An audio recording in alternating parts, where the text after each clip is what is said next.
Welcome in, everybody. We are getting ready to run Light of Xaryxis, episode 10. I'll let the players tell you what we got going on, but just so you guys know what I got coming up this week, we have got, what's today? Thursday. We have more D&D tomorrow. We have our Faerunian campaign that seems to keep getting rescheduled. Bendelver and Below, the Shattered Obelisk. So that is tomorrow. Saturday, video games. I'm not sure. It's either going to be Mecha Break. I might do Tarkov PvE. I'm not playing this forced hardcore bullshit. So I'm either going to do Tarkov. I might do Mecha Break. I might do something else. I don't know. We'll see. Same with Sunday. And then Monday, I think we're changing our Monday games to a Mecha Break. So hopefully you guys like mechs and breaking them. So you guys will tune in and watch me play Mecha Break.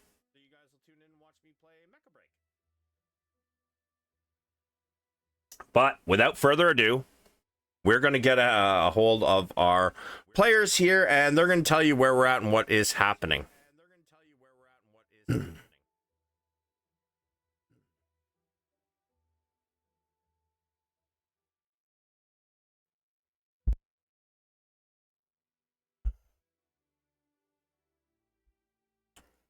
Welcome in, everybody. Welcome to the game. We are ready to get started. So, would anybody like to give us a rundown on what happened last time and where we're at?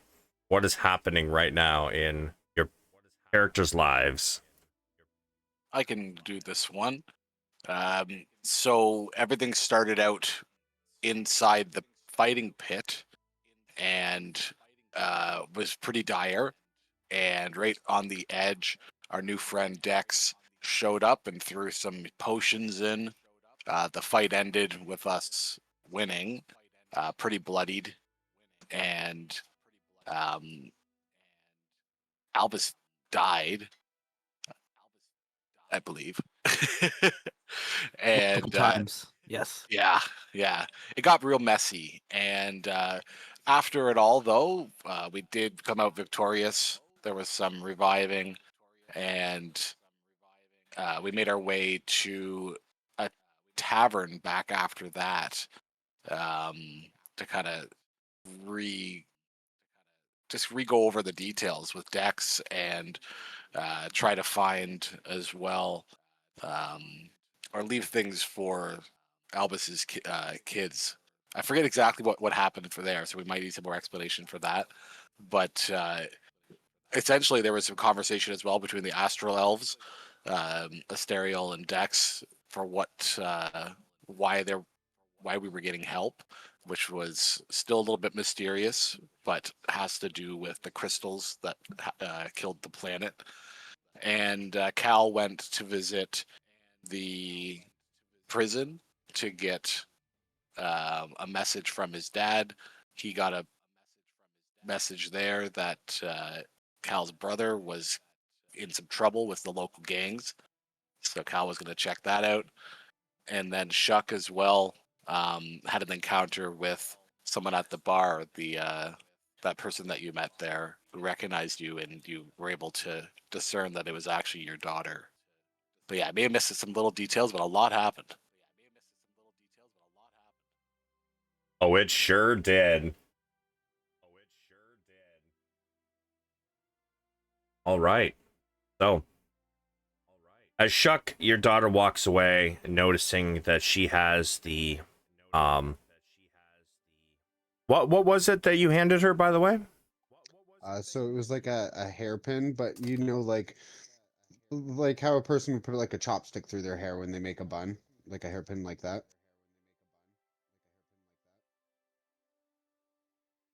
Got you. You saw her actually, pull out a second one, a matching one, and you watch as she walks away. You and Cal both get back to the ugly dog roughly the same time. You see each other walking in the door, and Cal, what's your expression looking like right now? And Chuck, yours as well. It'd be very somber, kind of pissed off look on Cal's face. I walk in the appearance of like my display picture, kind of like white-haired, elven-looking lady, and just my face is more displaying like very thoughtful and just pondering. Okay. Yeah, Cal's just kind of quiet and not scowling, just does not look happy. As for Albus, Astariel, and Dex, I believe we left you in the Ugly Dog, yes? Dealing with um um two of Albus' family members unable to peel their eyes away from this the jewelry they have, and the third member jonesing for some more of that cotton-like candy. Is that correct? That's correct. Yeah, yeah. We're trying to talk him down off the sugar high apparently, and he's crashed right now. So Right. And is that what it what are you all doing as Cal and Shuck walk back in? well, I'm trying to keep one kid from running away and try to get the attention of my wife and daughter. Probably, hopefully, with varying degrees of success. I can tell you that there has been no success. I tried to give them something else, like maybe like a glass of wine each, just to be like, "Hey, drink." And I'm not sure if they would have taken it though. You're giving the kids wine? I don't know how old they are. They are elven teenagers, so they're probably they're definitely older than Albus, but much younger than you or Astariel. Yeah, I give them both wine. It's fine.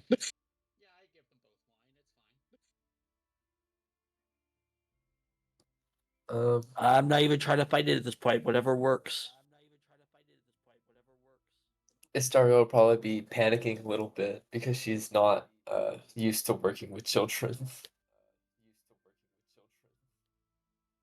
Yeah, so Cal and Shuck, you guys both walk in.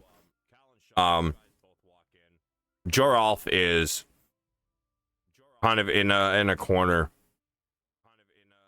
You can see him kind of like itching his neck. His both feet are bouncing like crazy. Hands are shaking. He will take the wine. And however, the L'Ariel and Talia both don't even acknowledge anybody else. Sit there and they stroke their new jewelry, staring at it. At this point, I remember what I was gonna do because I actually do remember. I need to like start.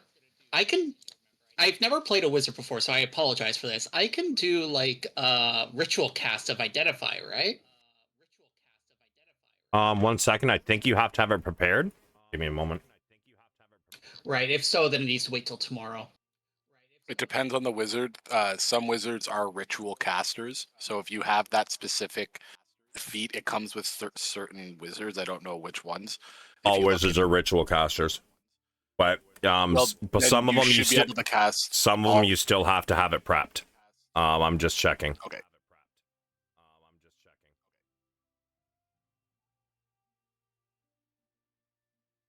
I've had it in there before where it's mentioned that I can cast any ritual spell on my list, but it may have been a level thing once I reach a certain level or I something. think it was your class or your subclass. Rules. Here it is.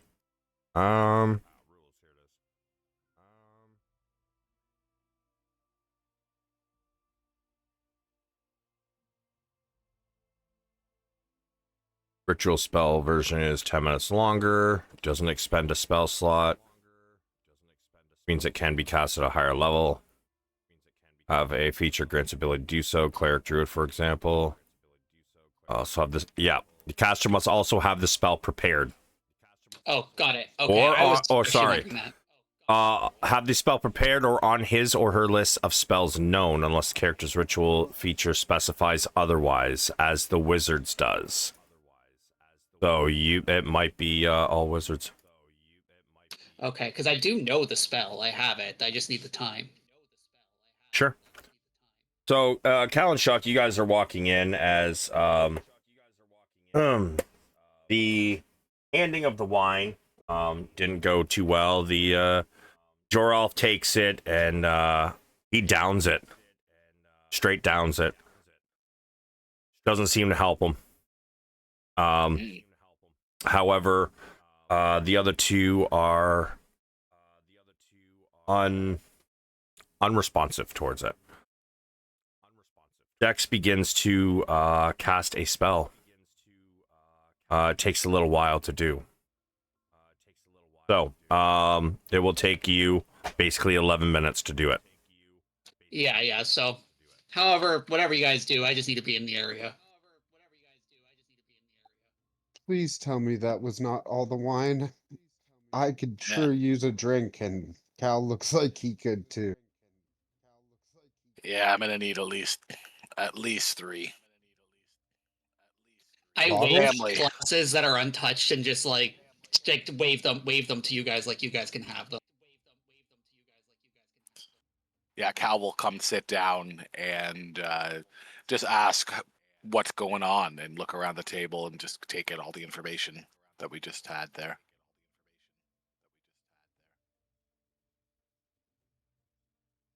God damn it.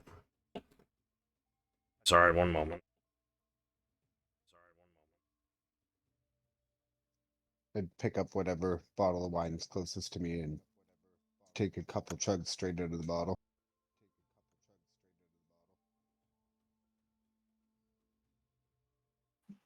Yeah, Cal will laugh and not really laugh, but kind of have a scoff under his breath, a little bit of a laugh, half laugh, and say, "Yeah, nothing like family." Showing up here and things seem to bubble up pretty quickly. Takes a big sip. Oh Nothing like man, you coming don't home. know how true those words are ringing right now, Cal. And Cal will cheers Shuck. Cheers, good buddy.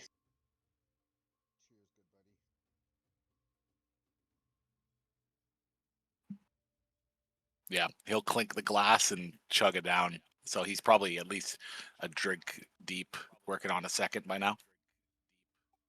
What is our new companion Dex casting exactly?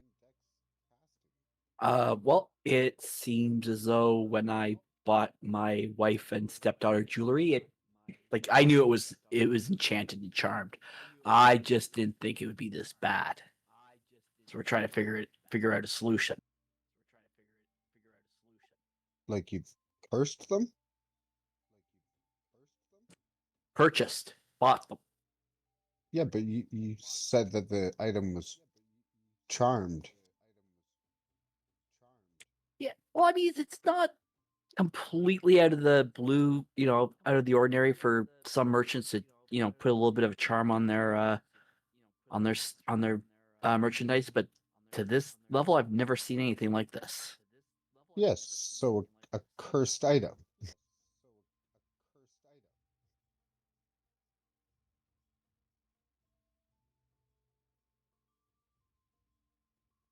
not cursed. It's just very difficult to figure out. Huge difference. Magic's Trust all me, the I know. same. I'm a wizard. Yeah, exactly. And maybe one day you'll be a great wizard. You wizards and your spells. Keep it simple.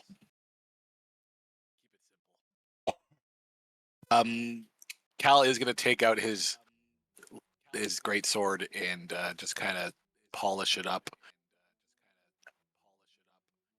right in the bar. You just had to add that right in the bar part at the end, huh? Yeah. All right. Yeah, Cal, you sit there polishing your sword. Before long, Dex has finally finished casting on the first item around L'Ariel's neck. Dex, Yes. you find no magic about it. No magic at all. All right, I look visibly confused and then go straight to the other one without saying anything and start ritual casting again just to be sure. Give me an Arcana real quick, at advantage. Got it. One moment.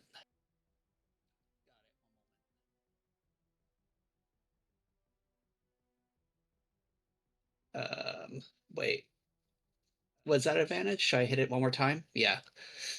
All right. Yeah, you got advantage there. 10. Oh, I did? Okay. That's a low freaking roll for me. Goddamn. Wow. So Oh yeah. 10 is enough though. It's pretty easy. It's the first level spell. This is something you would have learned early on. Identify identifies magic, but it does not identify curses. Right, yes. Okay, so like instead of I kind of like stop myself right before I start casting the spell again, think about it, and I just turn to Albus and I'm like, yeah, it's a curse. Being a witch, would there be anything notable about these items that I might know from my days of dealing with curses?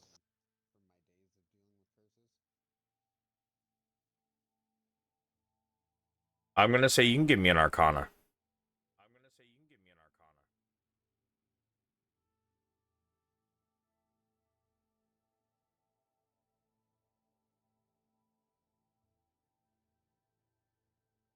Once you place this particular thing on, you've seen it worked before. Becomes like an addiction. They will refuse to let it go. They will stare into it until they die of starvation or thirst, or they accidentally walk off a cliff.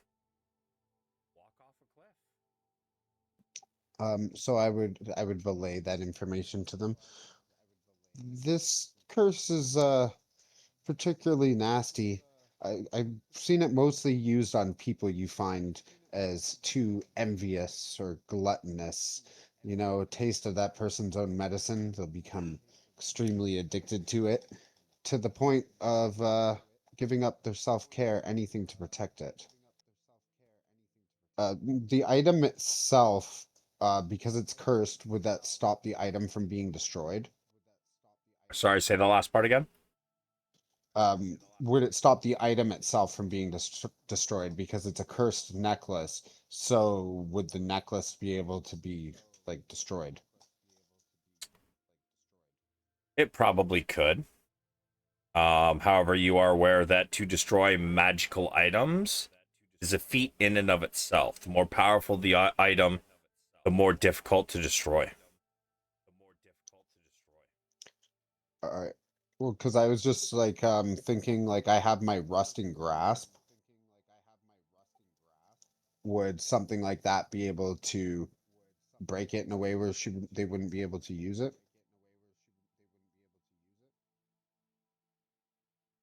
Post. Okay, I already posted.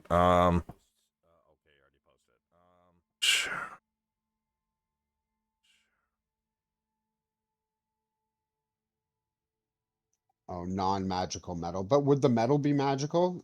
It's just cursed. It is. I mean, it's still a magical curse.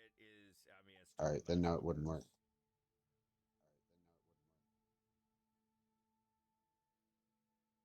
You try to do something nice. All right. Yeah, my bad. It's a pity I focused more on learning curses than removing them. Yeah, and I don't really it's not my expertise to deal with curses, generally speaking. We may want to go and pay that guy you bought it from a visit, though. Oh, we'll deal with him in just a little bit. There was that gentleman at the market though, in the transdimensional tent. What was his name? Uh, Bill. Arcane I Bob. think it was Bill. Cal is drinking Again. heavily. All And right. he's gonna put his sword away after polishing it up. Is this Yeah, I the think- same day that you drank those really strong liquors? Sure Yes. is. Oh no. Oh yeah.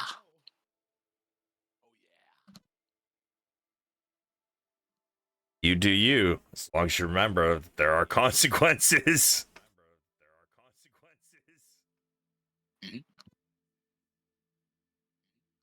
His name was Arcane Bob, by the way.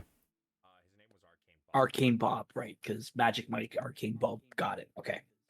Arcane Bill. Bill, right. All right. So, Cal, grab a family member or two or three, and we're gonna go ahead and visit Arcane Bill. Oh, family member. That reminds me. It's something I should probably tell all ya. After I visited the old man, that's a little bit of news. Here, and he comes back over to the table and says we start shouting across the entire bar. And we'll get a little bit more serious, and we'll say, as mentioned, I have some history around these parts. I went to visit my father, who's unfortunately in prison in this area. Family business, everyone's got some roots, but the brother of mine's tied up in some ugly business across town. We saw the jugglers and some of the groups when we were in the market. Looks like there was a misunderstanding between my brother and some of these folks. If we're gonna go out, I wouldn't mind stopping by just to see what we can do. I might have to buy him out, use some of the gold I've accumulated to, but pretty much buy him out. Yeah. So, yeah, that reminded me. So, let me know if you're in. Otherwise, I'm gonna have to stop on over there. And then he's gonna call the bartender over for another drink. We Yeah, still fine, having fine, our let's- long rest. Sorry, go ahead. I'm just like, yeah, fine. We'll talk to them. We'll pay them off, whatever. Sorry about your brother. Well, seriously, just I gotta Honest, get this fixed. I hear you. I think we all got something to do. As long as we stop by there, I'm good. My It brother is still can take care of himself for most of the time, but he'll be fine until we get there, I think. We also player need to to remember player. It that is we still have 10 o'clock at night. Like we haven't had our long It's rest close yet. to midnight. So Yeah. like I understand if we have to go to Arcane Bob tonight, but I don't think we can all add on our side journeys to places before our long rest. That's what I was about to say too. It's just sort of thinking like we have a fight tomorrow, guys. Oh yeah, round 2. And then Cal's just gonna start laughing. All right. So From personal experience with this curse, I think we'd be fine to have a long rest. Maybe put your child in a place where they cannot harm themselves or escape, and the curse won't kill them tonight. It's more of a, in the long run, makes you neglect yourself and your surroundings to the point where you'd end up accidentally killing yourself either by starvation or carelessness.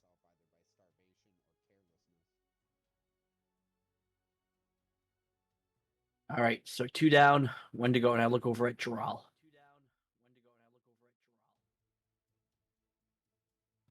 How's he doing? He seems to be calming down, but he's holding his stomach.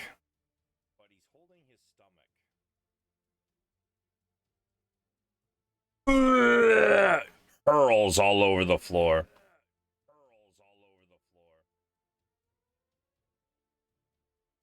See him, he's pale, more pale than normal, sweating profusely. I cast precision. I can't pronounce the spell name. The cleaning spell. That one. Prestidigitation. Yes, that's it. Yeah, that one.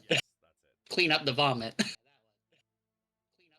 Sure. That's gonna take you. Oh, wait a minute. They changed it up to an hour.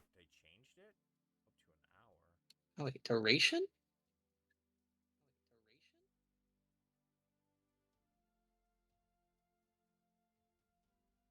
It says one action. It says you instantaneously light or snuff a candle or clean and soil an object. I think the 1 hour is for like the effects. Yeah, fair enough. Yeah, I was just wondering. It's like, after an hour, the vomit just comes back. All right. Yeah, he's not looking well. In fact,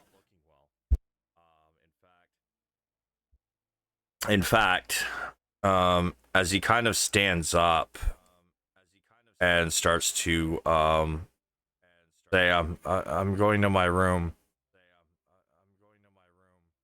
A brown liquid kind of starts to leak from the bottom of his pant legs.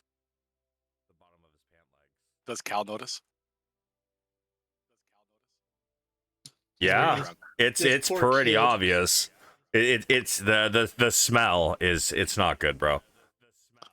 Uh-oh. I cast prestidigitation. I think we got a code brown. Oh, this poor kid. He's had a I'm night. going to rain hell on this market. After the fight tomorrow, it is not going to be standing. And what item does he have? He doesn't. He just had some candy. Well, give him a healing potion and he should be fine. Or, we have a cleric here, do we not? We do. So we're gonna take a long rest and get all of our strength back. So before we sleep, heal this little man up and send him to bed. And next time, if you want some candy, I got you covered. I've got a dragon vessel filled with a healing potion that I can give him. Sure. Nobody has a healing spell left. We I were have a in a potion. bad place. Pardon?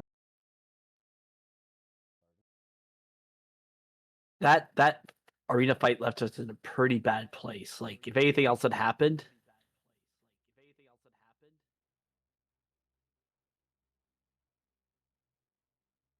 What's the healing potion thing again? I can't remember. 2d4 plus 2. That's not the one that we got from Dex, right? That's not the superior. No, it's just a Oh no, normal one. Alba. Alright, true. Because I can't waste a superior healing potion on this illegitimate child of Albus's. he's legit. You're the one with the illegit child, might I remind you. At least my Glass child's house. blood. Me, my name is friggin' something and Holy fuck. Oh, the make-believe wizard tries to make mockery of me and can't even figure out my name. I'll do something memorable. Maybe then I will. Okay. I think we all need to go to bed. Oh, we gotta Perhaps, yeah. perhaps you're right. It's probably best to sleep before I get mad and end up needing a sacrifice. I give Albus a look like I'm just joking though, just to make sure he knows I'm not actually serious. Would you though, Mr. Lawful Evil? Yeah, because like I need these people and I have a bond with these people. You tell me. I feel like I would be joking about sacrificing them. His kids though, maybe less so, but it wouldn't further any of goal I have right now. Fair enough. If the opportunity struck, you would take it. Yeah, but the way you described it is I would be evil to further a goal, not just evil for the sake of evil. Yeah, for the better part, yeah. Yeah, so his kids would be fair game if I needed them. All right. Well, as you Stariel, you feed it's 2d4 plus 2, so it'd be 8, not 10. But as you feed the potion to Joralf as he starts to head upstairs, he gets halfway up the stairs and he immediately throws it back up.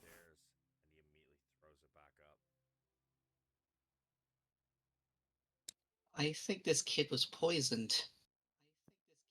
Guys, I don't have that cantrip.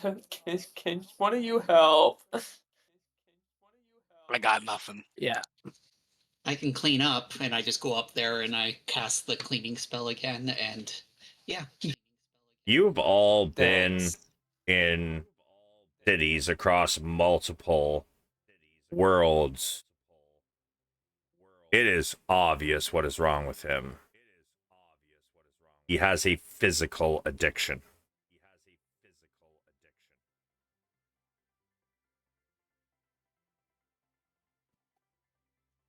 I try not to make eye contact with with Albus when I figure that out.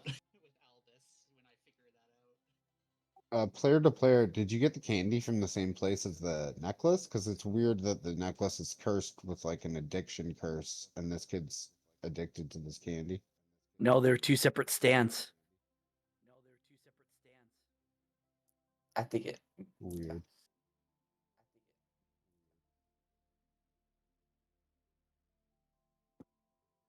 Knowing this, knowing the proclivities of this city, this does not surprise me. But we will have to find some way to fix it. It's difficult, but not impossible. Does the kid look like he's going through withdrawal, but does he look like he's gonna try and break out to go get more of this candy? Like, does he know Roll me an what it insight. is?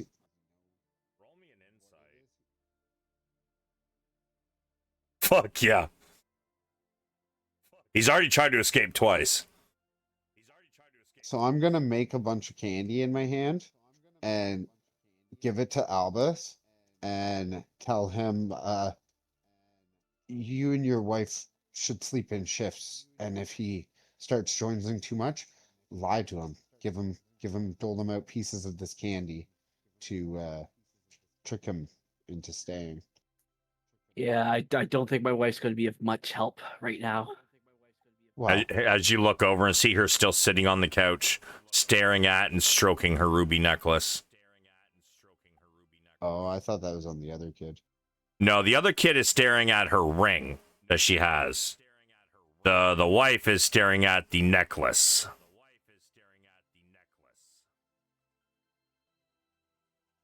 Jeez.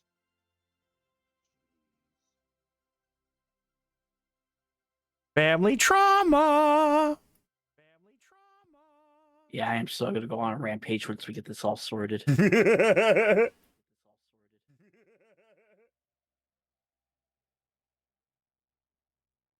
This isn't good though, because we do have a fight tomorrow, and these two kids are, and your wife for that matter, are in no condition to be left alone. They're really not, are they? Man, I wish Jerry was here. He'd know what to do.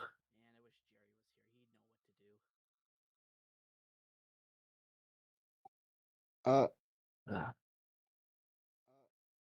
Never mind.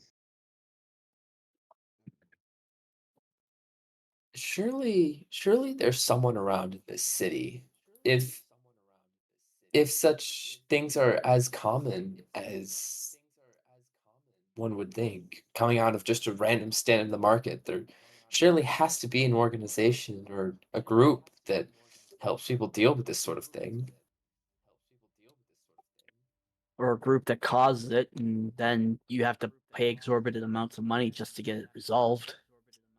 So the question is, do we think that we can take a long rest and then deal with this in the morning, or do we need to go deal with this right now?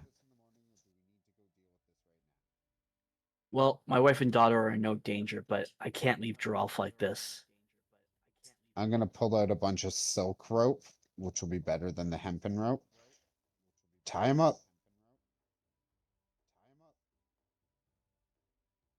Not what I was planning.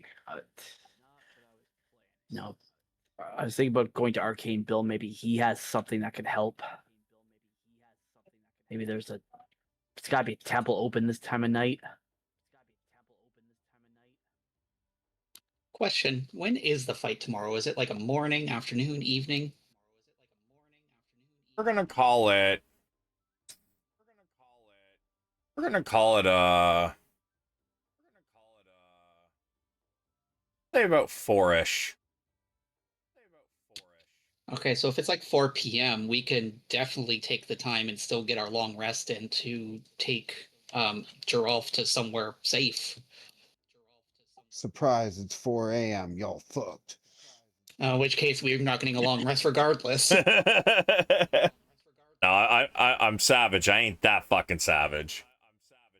All right, it's decided. Let's all go to Arcane Bob. Yep. So I'll hold on to Giralf and motion for Cal to pick up the my wife and stepdaughter, and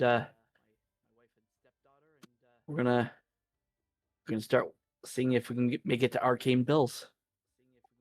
Cal. Yep. You're from here. What time do all these markets closed? Are they all closed up for the night? Like, do most of the shop vendors head home already? I guess player to DM is that a 24-hour market? I'm not 100% sure. I would imagine it closes. Some of the stands are open 24 hours. Others are not. Yeah. I think most of the spot closes down, but there'll be a couple night owls out. Nothing major. Maybe get some street meat. And that stuff, you didn't get it from the Great Market, right? You went to a different market? Correct, but I'm worried if we go to that other market. For all we know, you were at the Great Market. Oh, it was the Great Market. Okay. Yep. Then we got to be careful.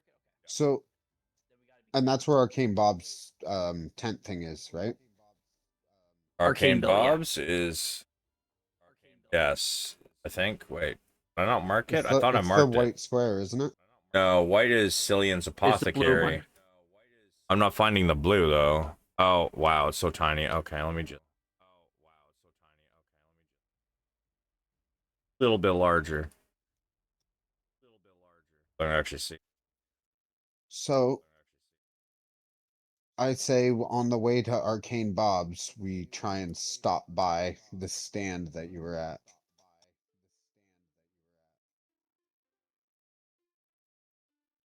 Oh, we will, but not till after our match tomorrow. And I get a bit of a rest. And Yeah, I will but burn that whole place down. we're walking right by it to get to Arcane Bob's, and if we stop there, our entire team, maybe they just have the solution.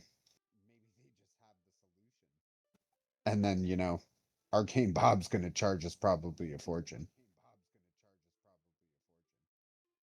True, but my concern is, like you mentioned, like it's weird that two stands are going to have these kinds of effects on people. I mean, it's clearly some method. Like, if I were to try to take, like, just let me show you something. And I am going to just as, as obvious, as clumsily as possible, try to, quote unquote, pickpocket my daughter and tell me what happens. Well, you're trying to like slip the ring off her finger. No, just take something off of her person, like anything, like reach into her pocket, grab a coin purse or something like that. Give me a. Are you trying to do it like stealthily or no? No, I am being as obvious and obnoxious as possible. Like, oh look, I am going to take this off your belt. Oh no. Yeah, you reach down and you basically like with the back of your hand, you like smack her on the hip as you're digging into her pocket, and like you pull on her pants a little bit enough that she kind of stumbles. She holds her feet, doesn't even look at you. See, Yeah, it's a whole racket. I understand.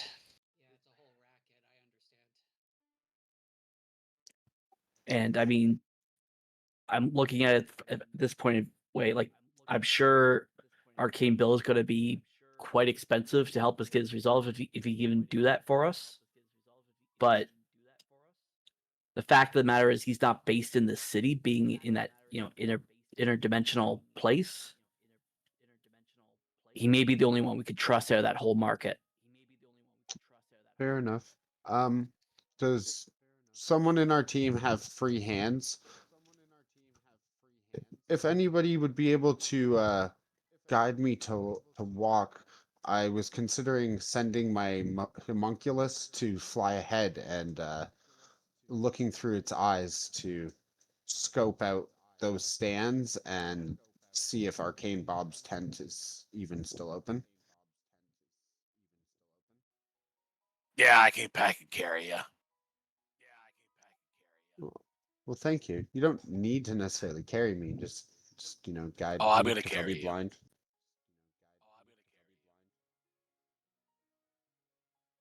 Hell, you're trying to carry 3 people right now? Yes. All right. I want a con save first. Mr. fucking drinks a lot.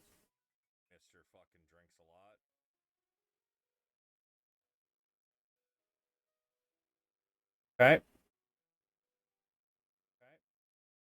So you're trying to carry L'Oreal and Talia under each arm, and I figure Shuck can probably hold on around your neck. Piggyback style. Hippo back style, if you will. Yep. Sure. Yeah, you guys kind of head off in that direction. The homunculus can only get so far ahead, but as soon as you get there, as soon as the homunculus gets there, nothing seems to have changed. Arcane So Bob is still looks the same. but the stand he bought those things from, Oh, like it's looking for a stand selling that candy and the oh, jewelry okay. close by each other. Yeah, right here on the corner. It's still there. Business is booming. Through the homunculus size, you can see people in line, sorting through their pockets, scratching at their necks and their arms. And he even turns away a few people that don't have the proper scrap.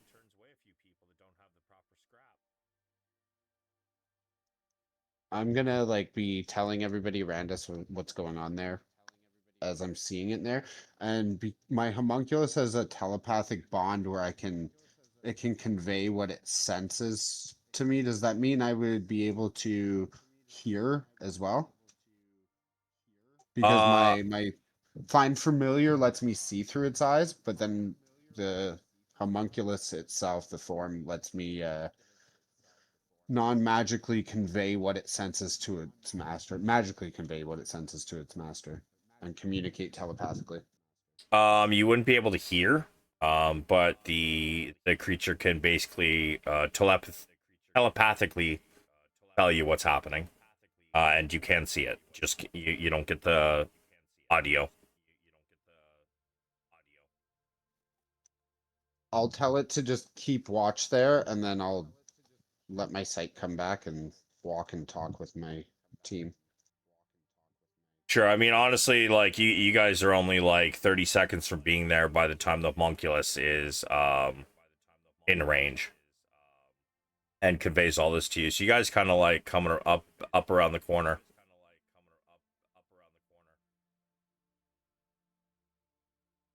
And you see the line is long.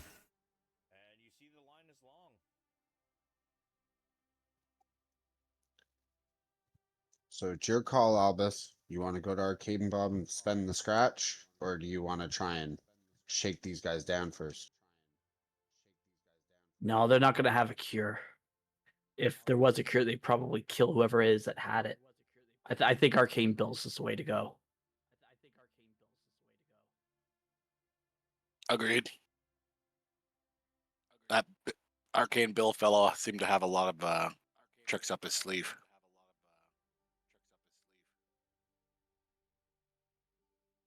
All right. Are you guys just gonna go past this and like go up the center? Or are you guys like going wide around to the left?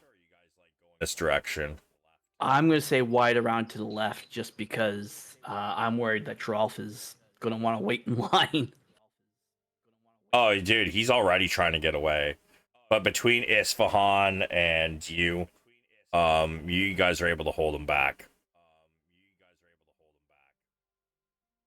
Yeah, he's struggling, but you guys kind of drag him through the marketplace. There's not very many people here, but those who are here, a lot of them look drunk or high. You do pass a couple who are like, "Ooh, baby, want to burn that energy on me? 5 silver a ride, girl." As she's talking to anybody, but seeing Doralf trying to like escape. It's quite obviously talking to him.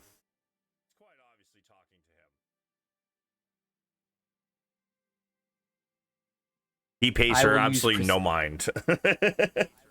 Keep Oh, your yeah. eyes forward, everyone.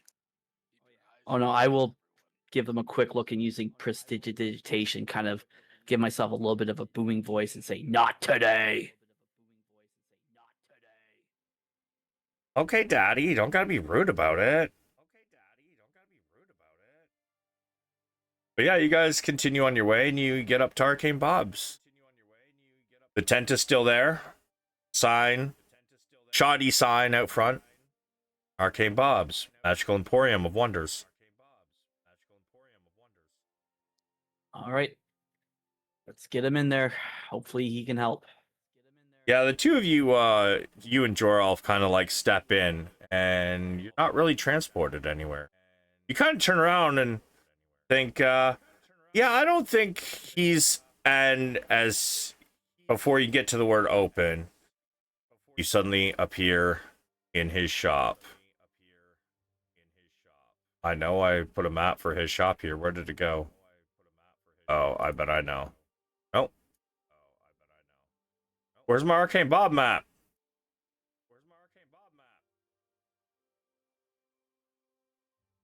Arcane Bob is missing. No, he's not. Dun dun dun. Yeah, after seeing him walk in with Isfahan. Whoops.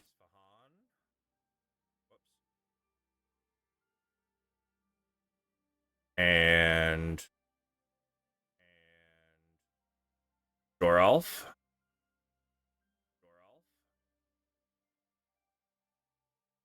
Dex, you may drag yourself in. Okay, how do I do that? Sorry. Click and drag your name and just drop it on the page. Wherever you drop it is where you're going to show up. So you're like, back here where I'm pinging. Sorry, my name, like my portrait. And yeah, not the portrait, but like in. Got it. Sorry, I figured it out. Yeah, there you go. Yeah, you guys walk in. Arcane Bob, as per usual, is sitting there snoring.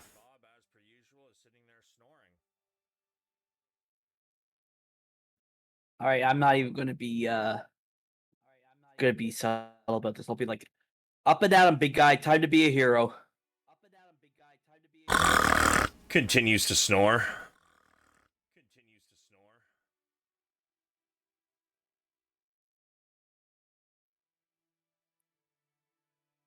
Oh my goodness, there's somebody here arguing that necrotic magic isn't evil. Let me try something. Free speed potions. Free Huh? speed potions. What? Oh. Okay. Hey. Welcome back. What time is it? Ah. I think it's late where you're at, isn't it? Yeah, unfortunately, we are in dire need of your assistance. What's his problem? As he's sitting there like fighting, let me go! I want to go back! We're so close to it! Okay. I'm going to do my best to explain this, Bob. Can I call you Bob or is it Mr. Arcade? Bob is fine.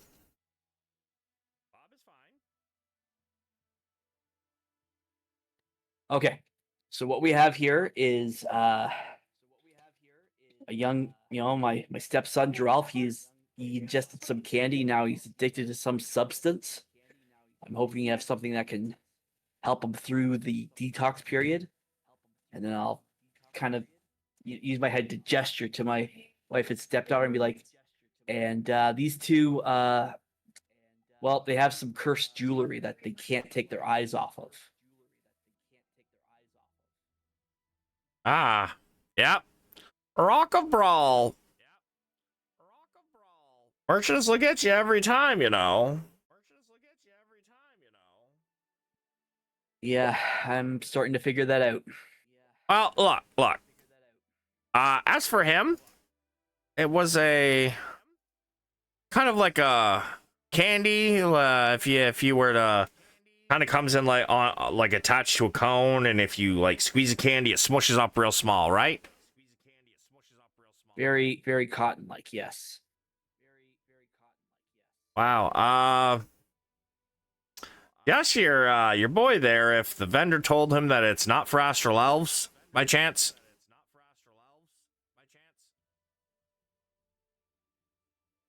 I have a feeling that he failed to mention that while he was making the sale. Well, if it's a person I think it is, then I'm guessing you're wrong. He never forgets. He never sells to astral elves, so you might want to ask how your boy got a hold of it. There's only one person in Rock Brawl who sells that. Ralph? I want it! It's mine! It's mine! He's still struggling to break free. Isfahan's like... Even Isfahan's patients are gone. He says, I'm very sorry about this, Albus. And he kind of just like conks him on the forehead with like a light palm strike. And before Joralf's body hits the ground, Albus catches him, Isfahan catches him and just kind of lays him down gently. Dude, that's my stepson. I don't know what to tell you. Oh, great. I need to reload my page, apparently. While you do that, last time we were here, he gave us each a potion of speed. Did he not? He did. Oh man, it wasn't in my inventory. I completely forgot. Wait, did he give everybody one? Everyone except Cal, because he gave one to Cal to drink. Yeah, I drank it. Right. I went flying around the room after.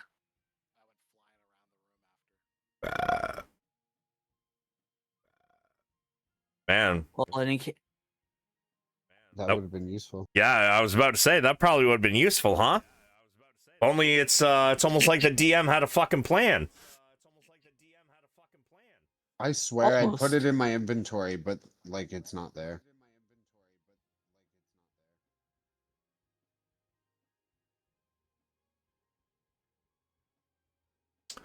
But yes, he lays Giralf down gently.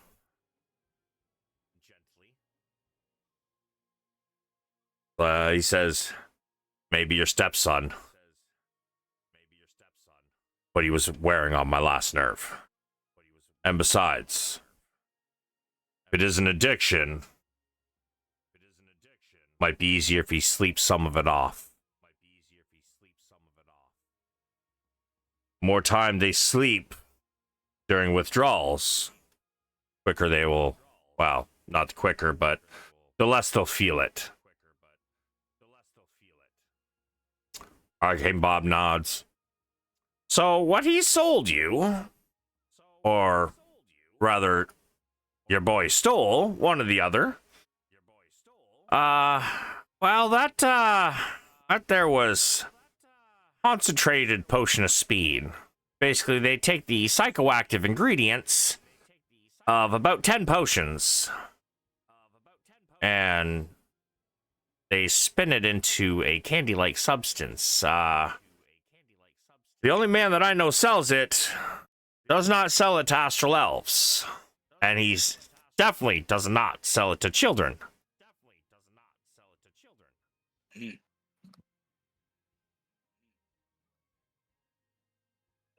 Well, we'll have to deal with that. But is there anything you could do to help my stepson and or stepdaughter and wife? Oh, the boy? Nah. You gotta wear that shit out. As for them... what the hell are they doing? They are fondling over cursed jewelry that I bought them not knowing it was cursed. Fondling. That's probably the wrong word, but I see what you mean. All right, big man, bring them over. You kind of lead them both and kind of set them down in the chairs.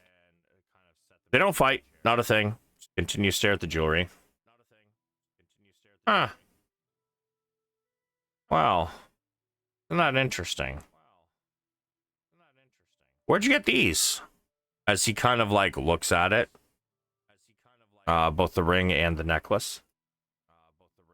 There was a jewelry vendor in the Rock of Brawl.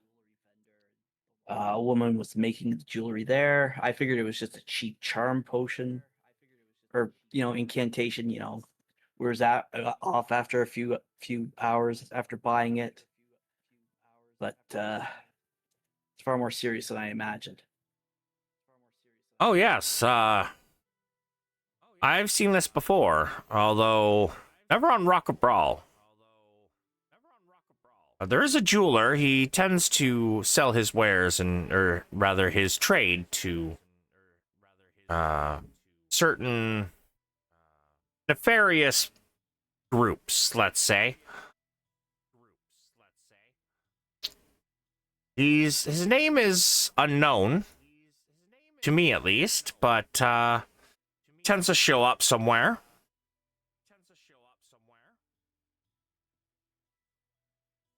Hatches a little, what's the word? Deal with some of the local bandits, I guess would be the word. He sells them the ware, he makes money. And then if they can afford that, they're obviously going to have more money. And once they're docile, the other ones will come and take their whatever they have left. Sometimes they'll even take them. Slavery is still a trade, after all. Fortunately. But they wouldn't make very good slaves. All they did was, paw at jewelry all day. So there has to be a way to remove this curse. Well, there is something for having a docile slave.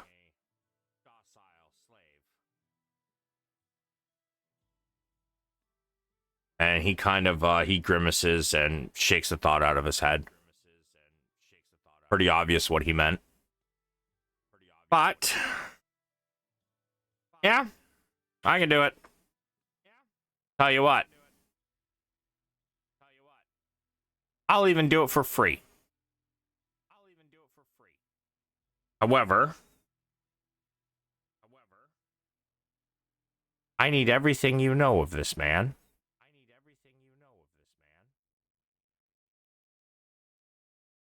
At which time Well, I you can remember definitely he was describe him. actually a halfling, not a human. Yep. I will, as he's getting ready, I will describe him in as great, describe the detail in as great detail as I can remember. Hmm. And also what I'm going to do to him once I get my hands on him. Yeah, you're not gonna find him. He's gone. I guarantee it.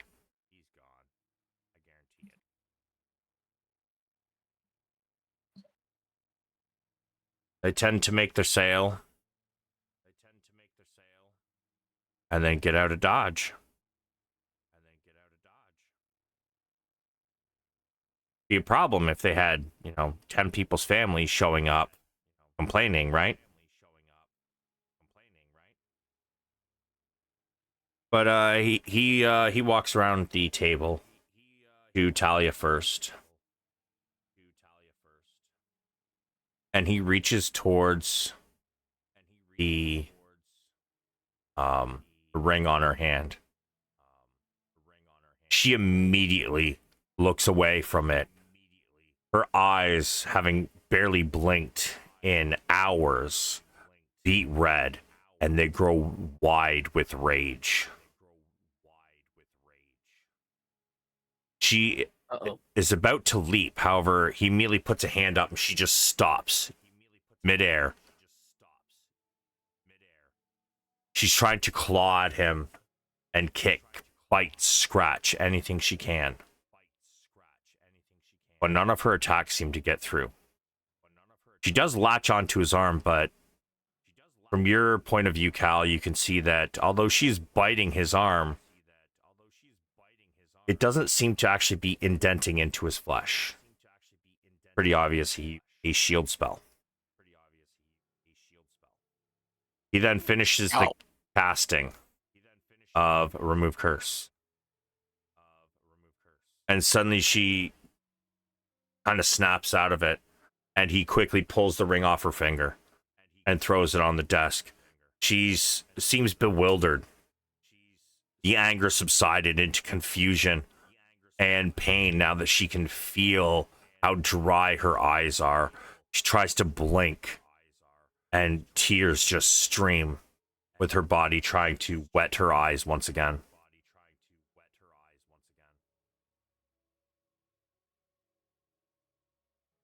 Well,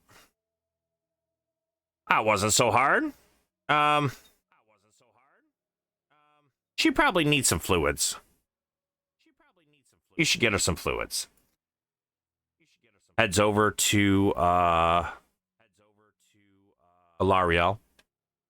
He comes up comes up behind her. And he grasps the necklace from the back. She attempts to get up and attack him. However, he pulls the necklace tight as he casts his spell very quickly. And the clasp immediately comes undone. And he holds both of these items in his hand. Her, her eyes and reaction the same. Confusion, no idea where she is. The pain in her eyes. The blister on her finger from stroking the sapphire over the sharp edges. There you are. I hope you don't mind. I'm going to keep these as payment. I assume you don't want them. Nope. I will find that halfling, though. And I'm going to rip his lungs out through, put them back by shoving them up his ass just so I can watch him take his last breath twice. Holy fuck balls. Fair point, though. Well, you're gonna have to keep an eye on him for probably about 2 days.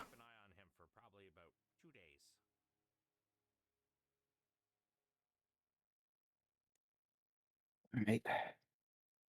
Tell me, would giving him a watered down speed potion make things worse? Maybe help take the edge off? I mean, you could wean him off, but it might help.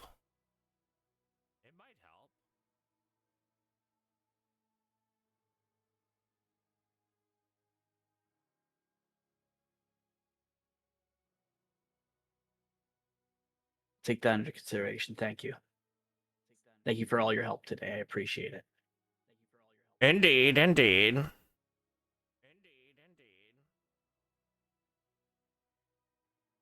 Well, Hey, Chuck, could you come here a minute? Yes, Albus. What would you like from me? Can you open up the bag of holding for me, please? I do just that. And I will pull out the thirsty scalpel and put it on his desk. ah. So, how did you remove that curse? Well, death could do wonders for that kind of thing. Oh, you died. Yeah, lucky for me, it wasn't a one-way trip, but How was it? What did it feel like?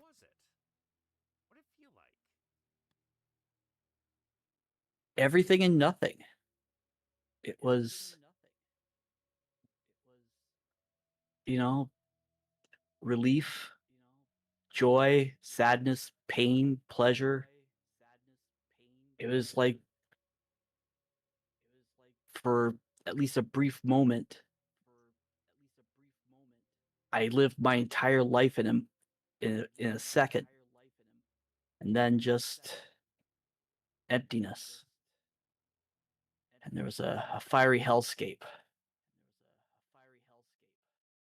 and a fiery figure calling out to me to stay, but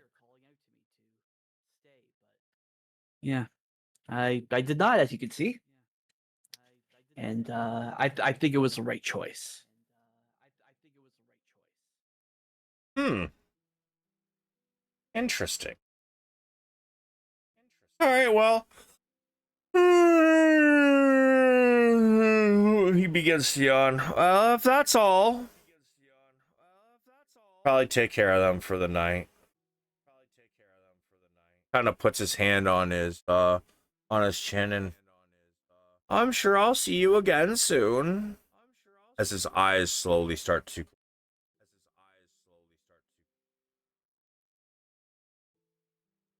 I'll look towards Talia and my wife there, and ask, "Are you guys okay to walk?" What happened?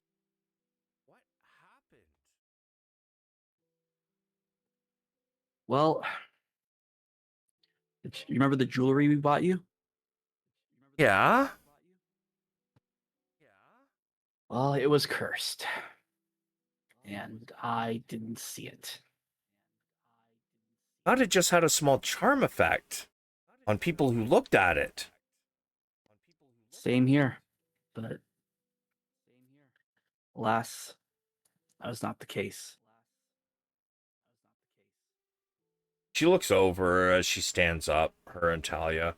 They both notice Joralf on the floor. My son! My brother! And they start heading over in a very fast rush. What happened to Joralf? Brother, wake up!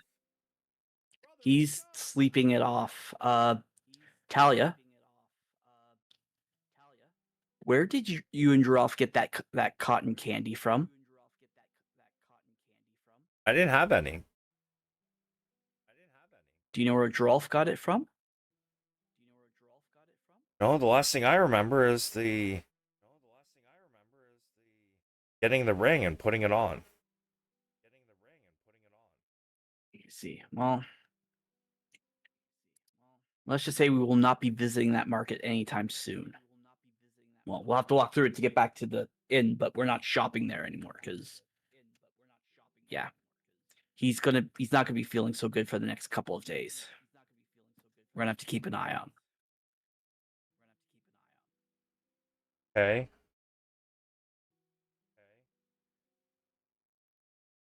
Tired. Go back to the inn. That sounds like the best idea I've ever heard. Are we in a different plane of existence when we're in here? Uh-huh. You are in a pocket dimension. Once we go back outside, I'd communicate with my homunculus and ask it about the goings on because he's still over there watching the stand I had him watching. Ask him about the goings on there. I think you might be too far away. That's what I said when we go back out. No, I mean, doesn't he poof away if he's out of a certain range? Hold on. It'll be in your find familiar spell.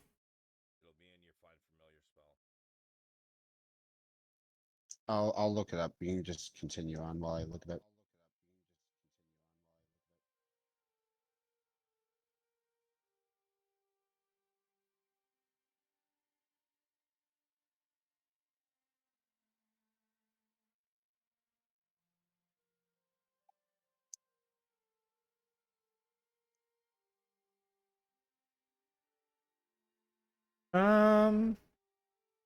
I think it's like No, I don't 500 feet think or so. something.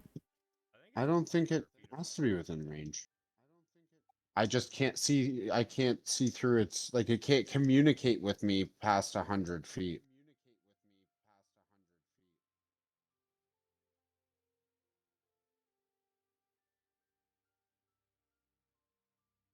Oh, it disappears into a pocket dimension. No. Nope. Okay.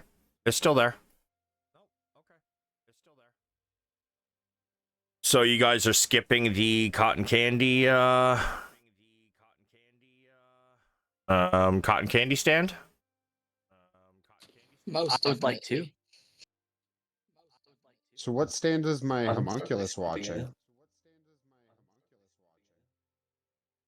That's not the cotton candy. I thought the candy is what got him addicted. Yeah. That's the cotton candy vendor. Yeah. So that's what my homunculus is watching, right? Yeah. Yeah, right on the corner. You guys just heading back to the inn for the night then? Yeah. I think we've had enough hijinks for tonight. Yeah. While we walk back, I would just grab onto the back of like just grab onto somebody's cloak or whatever and have them guide me while I watch through the homunculus's eyes. And I would like to make note of the people running the stand and watch for anything of importance, like people dropping things off to them. You know what I mean? Suspicious things. Kind of figuring out their supply chain if anything like that happens. Sure. Are you having to sit there all night? I am watching as we walk back and gaining the information I can. But once I get back, can I have it watch all night while I sleep? Familiar doesn't need to sleep. So yeah, I would have it watching all night, but from someplace incognito, like Like on sitting up top of a on roof? something, looking, yeah, looking like a gargoyle, like being super still. Sure. Yeah. You all get back to the inn and you all have your long rest for the night. I am going to use some of that rope that Shuck offered to tie down my stepson just in case. Dear, are you sure this is necessary? I'm afraid so.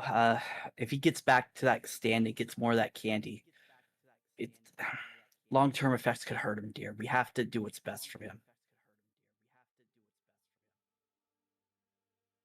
I guess, but I'm gonna stay with him. You get some sleep. Absolutely. And I'll give her a kiss on, give her a kiss goodnight and crawl into bed. And she leaves the room and heads towards Giralf and Talia's room. You hear as the door shuts, something scraping across the floor. Probably a chair to put in front of the window. And before long, you all drift off.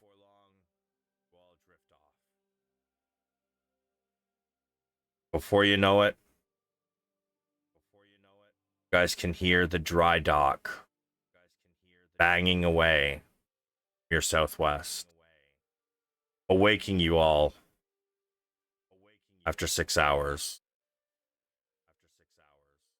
You all have your long rest. What time is it now? So it would be like what, 7? About 8. By the time you guys got all that done, it would definitely be like around 2 by the time you made it back. I would get whatever information my familiar has, and then I want to change its form.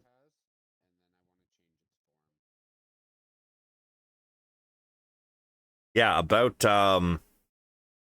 4 a.m. the person switched with somebody else. There's somebody else now there.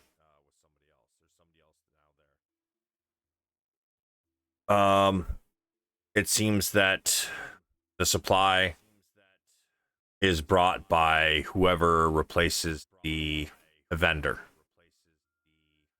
at the shift hour. A large barrel carried on their back. The only thing that these people bring with them. Throughout the night, there has been plenty of people turned away. Gargoyle has noticed several of them were, what's the word? Did not look destitute. And a lot of people were in the different stages of addiction. Some were obviously brand new, maybe their first or second time. However, there were others that obviously have been using it for quite some time. There were some that your Gargoyle noticed that seemed like their teeth were still all good. Much like somebody who, once upon a time, still had money, would take care of their teeth. However, dressed in rags, covered in dirt.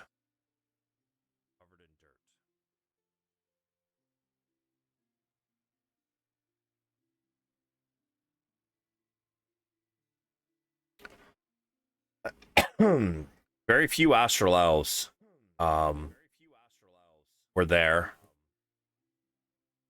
And those who were there, the astral elves,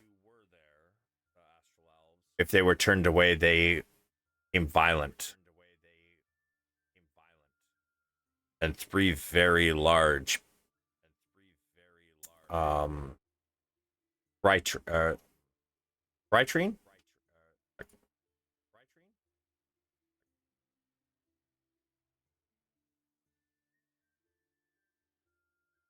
I'm missing. Thrycreen. That's it. Thrycreen. Please throw that in chat.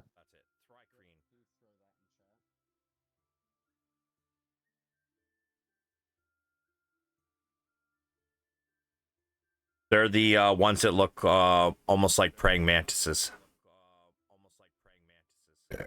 in the head, in the face. Removed those astral elves. Nobody else got violent when they were turned away. They were obviously upset, but nothing major.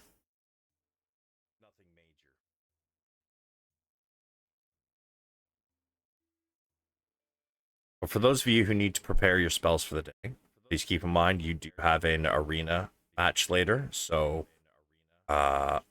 definitely prep those spells you think you're gonna need. Which actually I think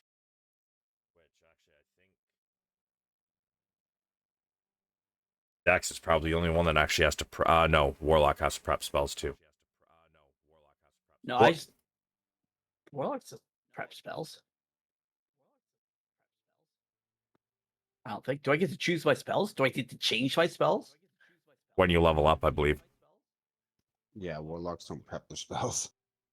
Pretty sure they did.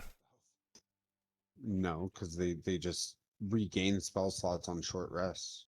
Yes, but they still have to prep which spells they have that are ready. Second.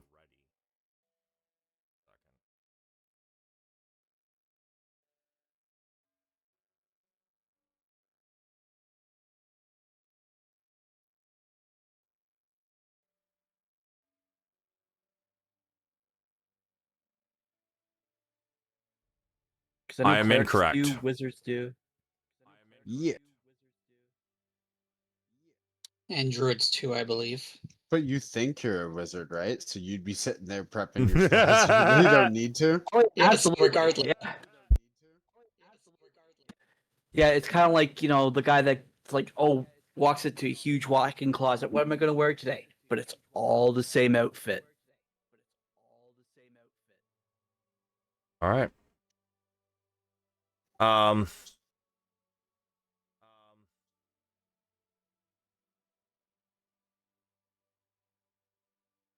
L'Oreal comes down as you are all getting ready for the day.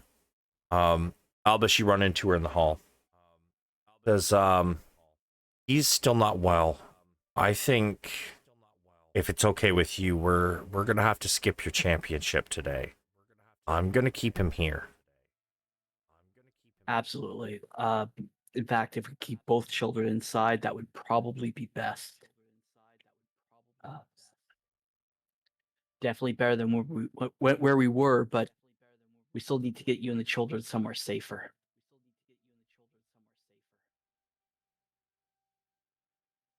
I, yeah. So I'm just gonna get us some breakfast and bring it up to the room. I hope you don't mind. Not at all. She heads down and gets breakfast. You all get your meal for the morning. What would you all like to do? You have roughly, by the time you prep spells and had breakfast, you got probably the 8, we'll call it 10 prep spells. Yeah, so you guys got about 6 hours before your arena match. What do y'all want to do? Well, first thing I do is I'm going to cast Mage Armor on myself, so I'm more ready. Probably a good idea. Does that last 6 hours? 8. I think it lasts 8 hours. Yeah, it lasts all day. I could just cast it in the morning and I'm good. I'm gonna speak my command word to make the dragon's vessel fill up with a health potion. All right. After I've summoned, like, switched my familiar's form to a sprite, I would dip 5 of my blow darts in the drow poison and keep them separate, and then summon a creature from my bag of tricks. In the middle of the tavern? No, like when we're ready to leave.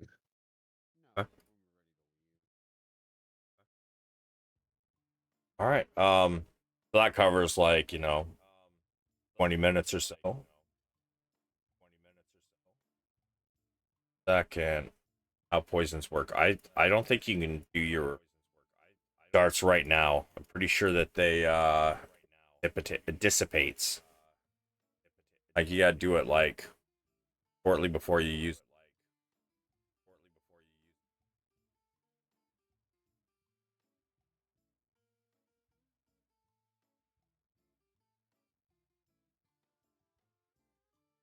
By shortly before I use them, you'd mean like before I go into the fight, or I'd have to do it during the fight? Poison remains potent until delivered through a wound or washed off. Okay, I'm wrong. Yeah, so I have 10 blow darts, and I'd put it on 5 of them. All right. Keep them in a separate pocket.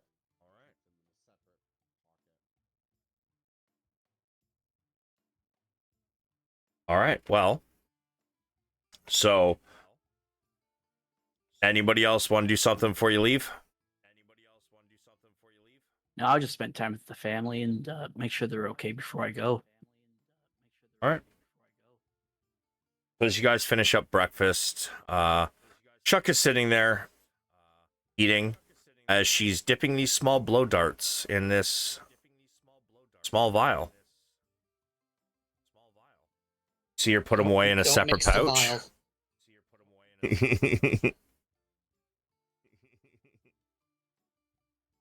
So, are you staying here, Albus, until it's time to leave for the arena? Or you want to go with everybody else as they go do other stuff today? Oh, is Cal going to inquire about his brother before the match, or is? Yeah, Cal will ask the group. He goes, this is something that he wants to handle. He does think his brother's. He doesn't think his brother's life's in danger necessarily, but it's definitely having a rough time. So he does want to stop by there. It could happen after the fight, realistically, but if there's a big gap today, he would recommend going there. If he's had idle hands, he'd certainly want to go there.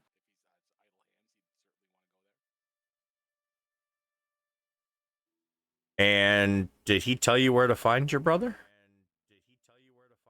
The Jugglers Guild House. All right, I thought so. Just had to make sure. Yeah. In that case, I'll go with them. But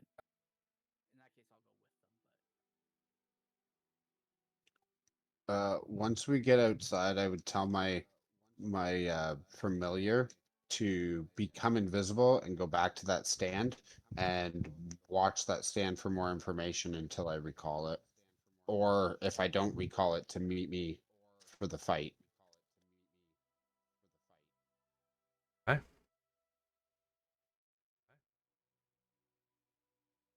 So, guys, ahead to the Jugglers Folk Guild House, huh? Yep. No big deal. I don't like the way you said that. It's going to be a big deal.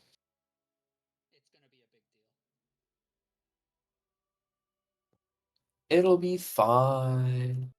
Give me a quick second here. Definitely a good thing Roll to do. initiative. Roll a Always d100 good for to how late it is. lead into a big fight before a big fight.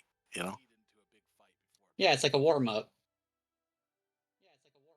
Is Isfahan with us? Isfahan has stayed back to keep an eye on the others. While we're walking, I'd look at Albus and be like, Isfahan sure is spending a lot of time with your wife.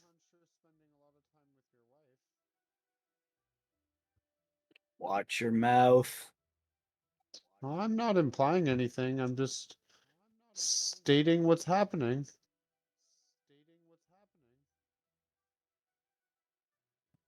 I scowl at him.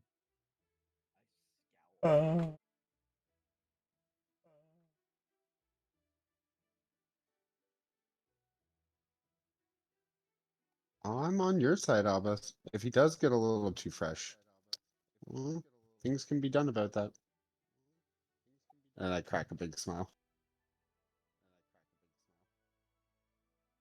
Now, if I ever need a body taken care of, I know who to ask. I hope you're not just learning that now.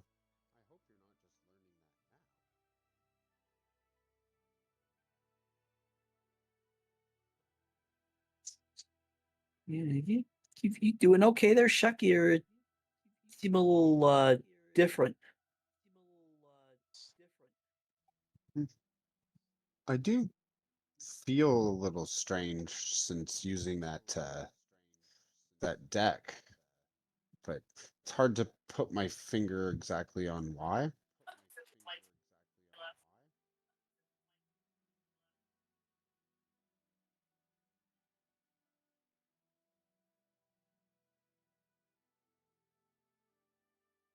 Oh, I can't wait until Oh. they find you.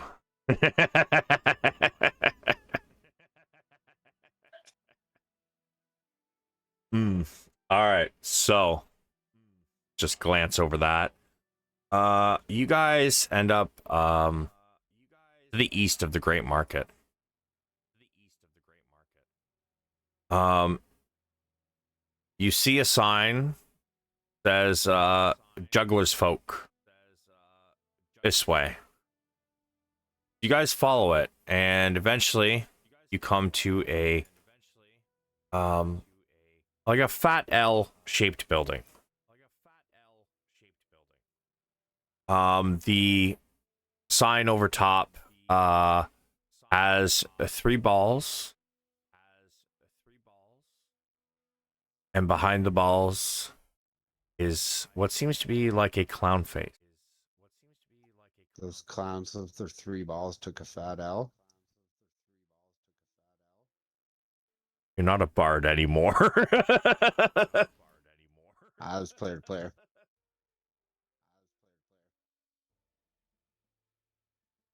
As you walk in,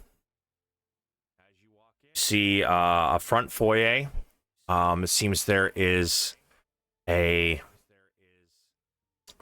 counter. On either side seems to be what almost looks like double doors. And behind the counter is a long hallway that seems to lead into several doorways. As you all approach the counter, suddenly somebody stands up from behind it. Hiya, folks! Are you looking for some entertainment?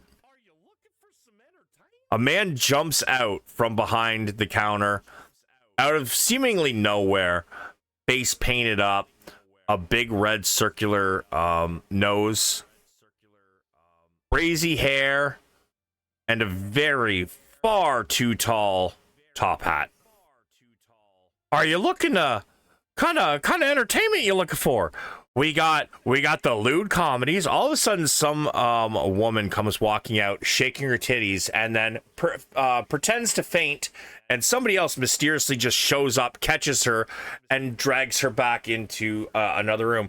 Or we've got the stuff for the kiddies, and he pulls out of seemingly thin air 3 balls and starts to juggle. If you're looking for something a little more fun, well, we do have some people that dabble in some other things. If you want to party at your house, you know.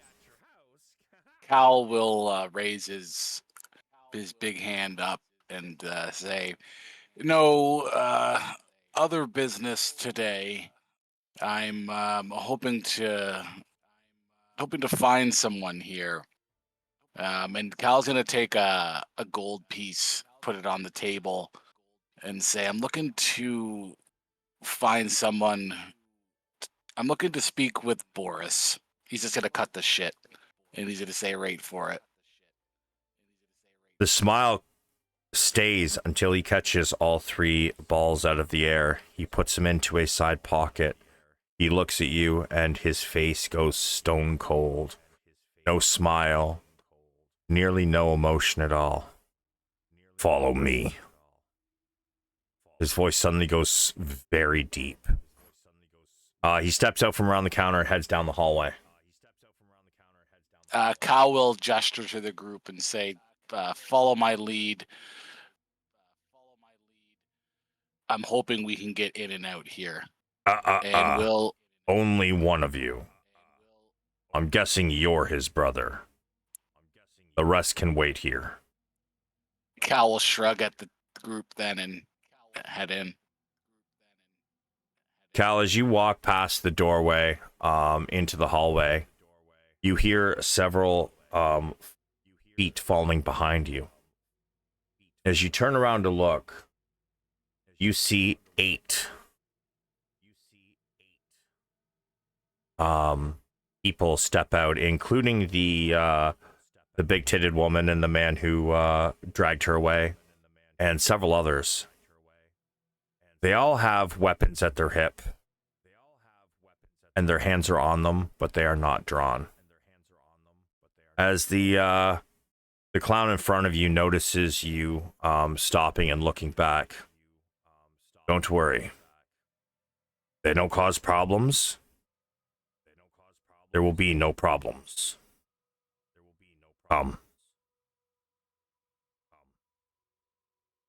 Yeah, he'll follow.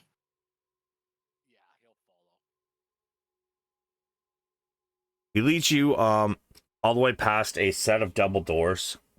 The double doors are on your right, and you can see that there's a whole theater in there.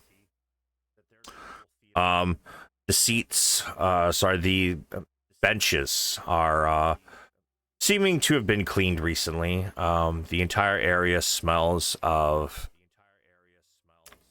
lemon and citrus. But underneath it, you can smell what is probably sweat. A little disparity. He leads you to a door at the very back. Mm-hmm. He opens it. Come. He is in here. As he steps in, you can see at the back of the room, your brother is tied. His wrists are tied to a large stone bar at the top. His feet are dangling just shy of the ground. And his feet are also tied to a similar stone pillar lying on the ground.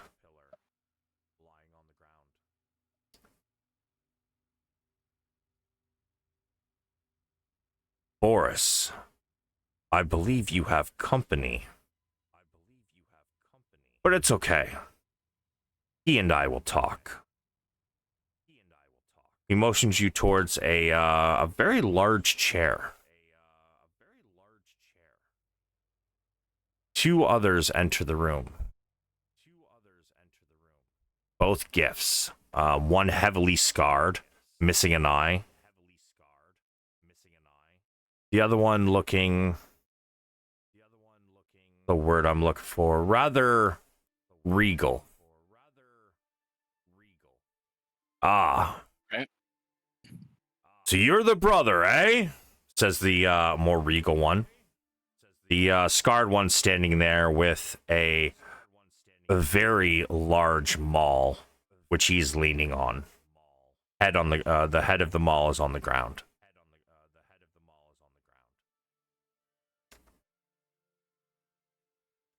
Indeed. I'm here to pick up my brother.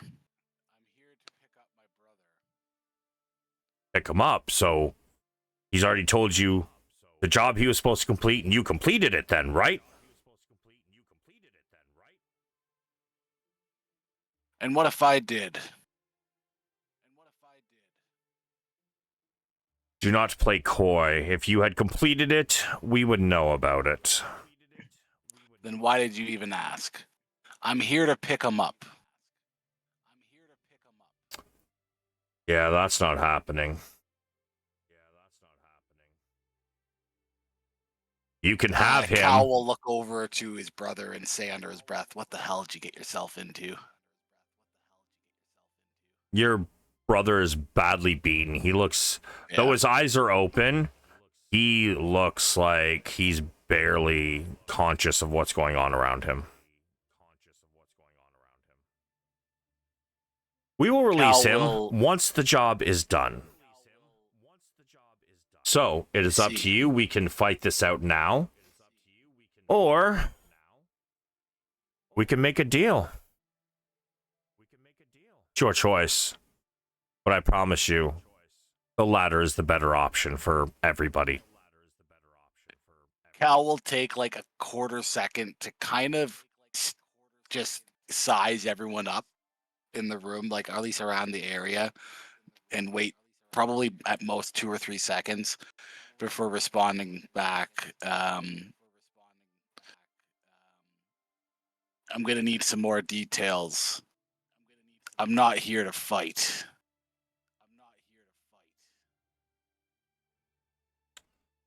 Good. That's excellent. Glad to hear it. So, he reaches into a chest next to him, and there's a small device. It looks like a rather rather small white box. Says this needs to be delivered to somebody. Should be fairly simple. He is in the fields on the underside of the rock. I'm assuming you know what goes on the underside, yes? Of course, should be a cakewalk getting down there. He'll say sarcastically. Yes, that is kind of the point. Looking confused. So you know, Cal, that the underside is the other prison. It is where the farming happens. Most prisoners are sent down there to work. The ones who are most likely to escape or are too dangerous, and could turn a tool garden into a murder weapon many times over, are basically sent to Donjon, which is where your father is. Mhm. When they are working, they are allowed visitors. I will get your name on the list. Or say tonight. 8 p.m. Yeah?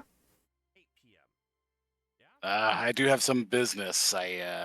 Yes, I know. Your arena fight, 4 p.m. There's plenty of time, my guy. Plenty of time. Look, please, don't cut me off, sir. All right? I'm the boss here. You're the boss of wherever the fuck you're from. We're going to do business, all right? Now listen.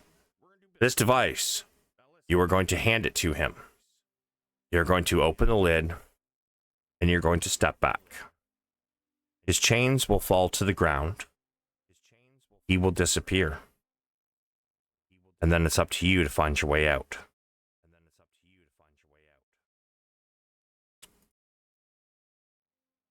I assume you know why I left my family and what I've been up to over the last couple of years.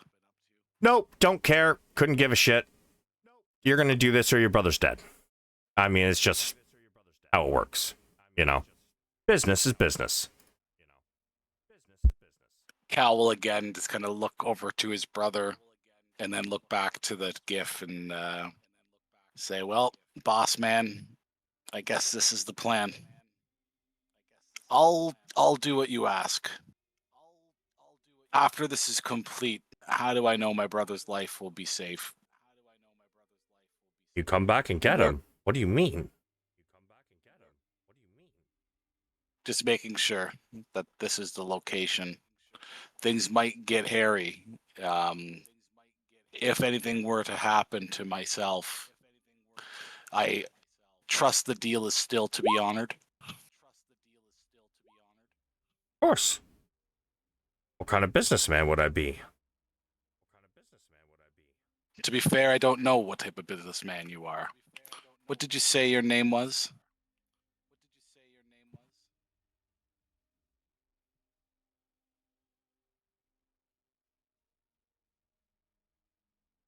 Um.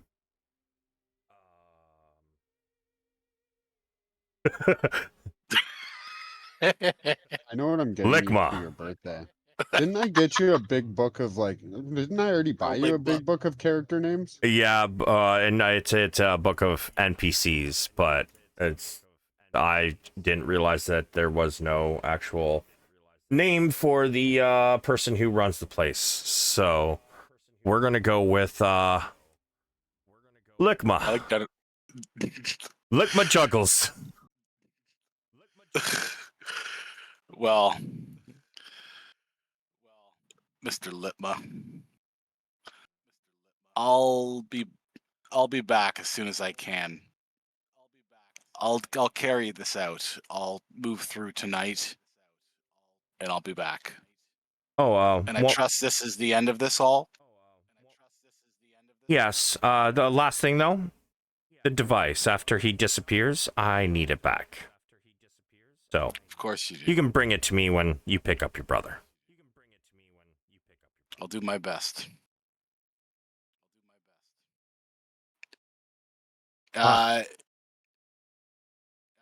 May I go to my brother before I leave? Hmm.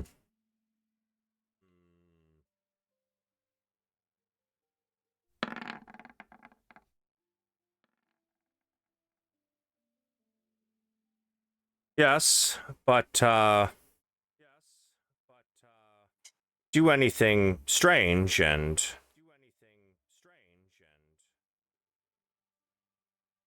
Magus here will have your skull in from the back before your brother.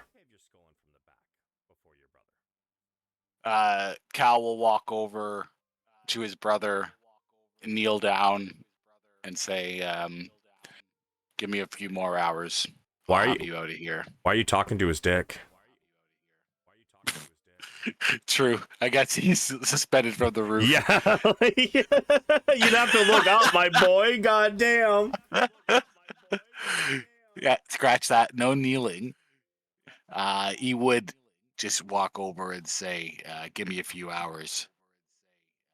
Hold in there." You see almost a semblance of a smile, followed by a wince of pain. This is the first sign that he has actually been able to hear and know what is going on around him.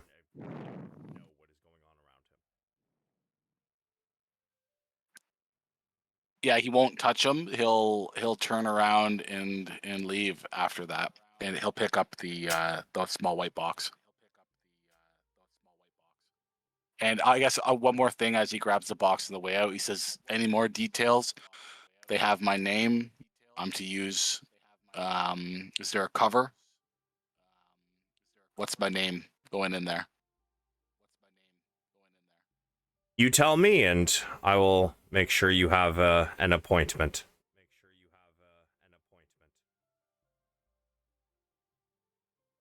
Um, Yeah, sucks, doesn't it, huh? he'll ask to be listed as Harry Backlong.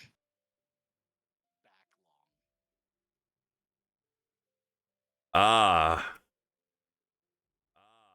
I like your thinking. Farewell, Harry Backlong. And Cal will nod his head, but with a little bit of a eye roll, he'll leave. You all, while he's in there having this meeting, are y'all just standing there waiting? Or are you trying to converse with these people, or what are you guys doing? I'm watching the door, trying to make sure I don't hear her say an ally crying out in pain, or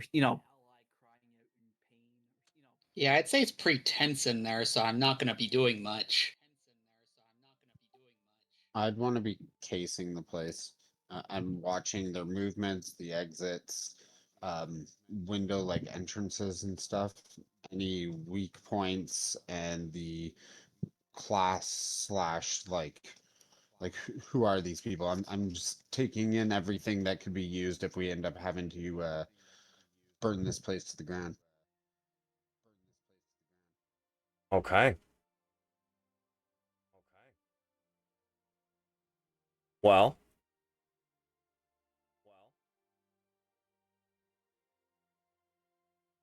you notice a lot of them, most of them are armed with hand-to-hand combat weapons. A couple of them have what seem to be knuckle dusters. Some of them have daggers and short swords. Some of them don't have any weapons at all.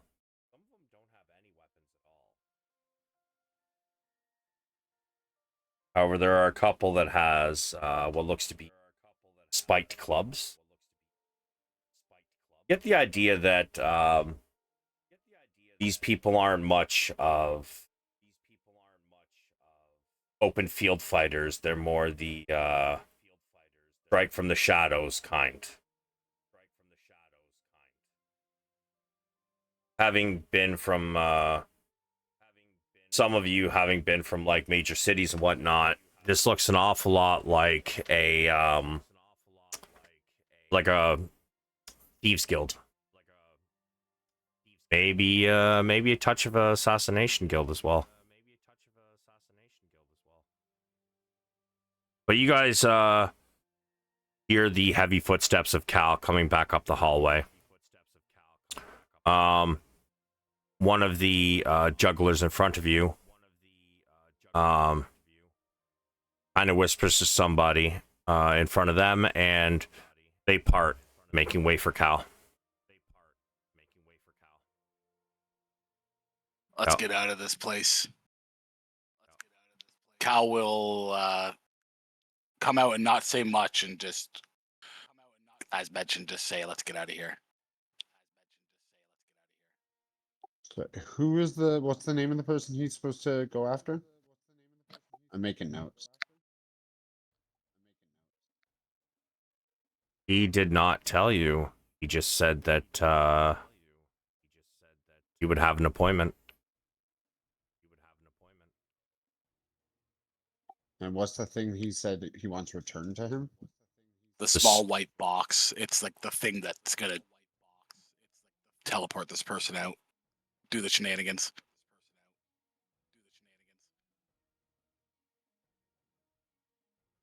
Quick question, Cal. Mm-hmm. Are you going to look inside the box? Or are you just going to keep it shut until it's time to turn it towards him? I'm And gonna look open inside it. the box. Are you? He didn't tell me not to. Are you actually? Well, I mean, is it like easy to open? Is this thing like, if I'm gonna look at it, is this easy? I can It just has open it? it has a latch on it.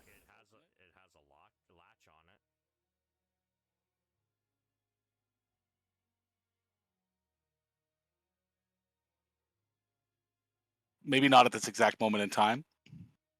The evil in me says do it. He did tell you what would happen, right?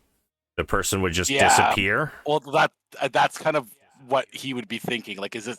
He's gonna look at it, not just gonna be like, if it's easy to open, like it's obvious that this opens without consequence. He would probably open it, but if it's latched and, I mean, he's intelligent, so he's not gonna open it. He's gonna want to open it, but he's not gonna open it. Good. Good. Cool. Love it. All right. Just checking. Thought I should check. Oh my god, that was so close. Cal's a smart guy. He well, maybe not smart. He has an intelligence of 10, so he's not stupid. So a commoner's He also has intelligence. a wisdom of 12. So I mean, he's got plus. Hey, to be honest, you can make me roll a wisdom save if you want, because he kind of wants to open it. So I don't know if he truly would know not to open it. We're in that classic scenario, but you know, he's not stupid. So he, with the information he has, he's Give not me a just gonna wisdom at advantage. He's not going to trigger this thing. He's not going to be like, oh, push the button. Yeah. Yeah, you especially after the guy said that, like, when you turn it towards him and open it, that he's going to disappear. You feel like it's probably not the best idea. Yeah, he really wants to open it, but he thinks about it. So yeah, he's not going to open it. he will put it in his pocket. That was Imagine if so that's how your fucking brother close. failed the mission. Yeah, We're both there chained up. Damn it. they didn't beat him up. It's, it was the box. Yeah, exactly. What's in the box? Once we get outside, Cal will huddle with the team and say, "Well, it's not exactly what I was hoping for. They have my brother captive. He's alive and will last the day, but I need to finish off some work for them. It's not really going for code. It's something we're going to want to leave out of our log report for sure. Like most of this bloody mission. I'm going to have to go to the underside of the rock tonight and pretty much break someone out of jail. I have this device here. It should teleport this person away, and I'm going to have to make a hightail out of there. So I know it's not what you want to hear, and I would totally respect if this is the end for us and you don't want anything to do with me, but I'm going to be breaking them. I'm going to be moving forward with this to get my brother out of this situation. After the fight, of course. We got business today as well. If we survive, we can take care of this. But what say you? Who's your family in with? Yeah. My it's a valid question. My last name is Bellacore. We've been here for a long time. It's a bit of a smuggling family. Long history in these parts. You don't make you meet a lot of people, you make some friends and some enemies along the way. I think that's as simple as it is. I Okay, got that out of makes it. sense. I moved on, but the family's still here. No, I understand that. I understand completely. Yeah, it happens. Yeah. We're all born into our scenarios, and family's family. Well, I definitely don't want to see you captured after whatever you do, so whatever I can do to help, I will. In the long run, I don't know what this means for us after today. We are going to probably want to make our way off of this rock not too long after. We could have some discussion about it. I may need some means of disguising myself so it's not as obvious, but there will certainly be a manhunt, and we're going to want to get the heck out of here. So it'll be part of the discussion, I'm sure. We'll have to find insert name of person we're looking for here. I forget his name, the captain. Commodore Crux. We'll have to look for the Commodore and figure this all out. But that's where we're at.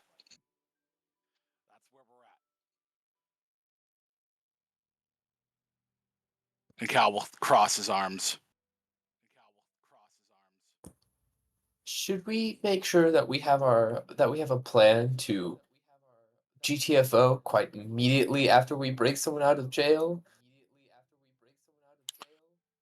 Well, we do have a bit of time before our fight, don't we?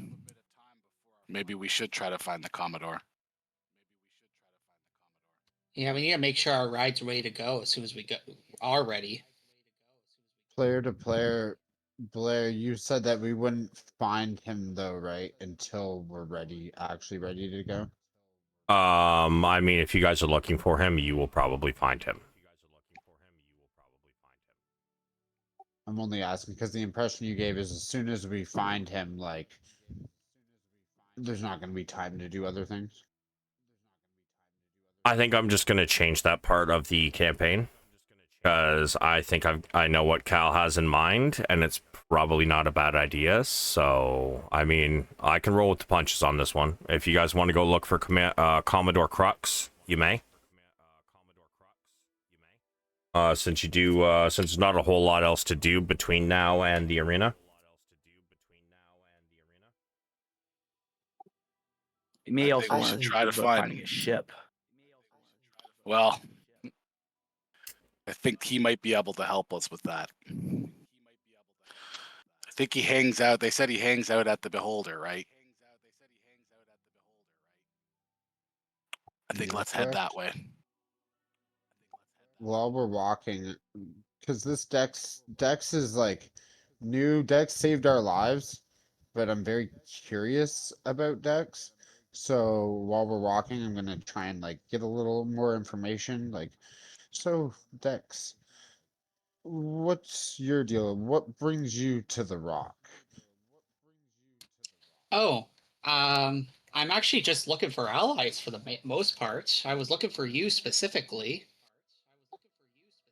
Oh, I do know, like, why you were looking for allies to help change the destiny of the thing we're looking for that are destroying the planets. But what made you look for us specifically?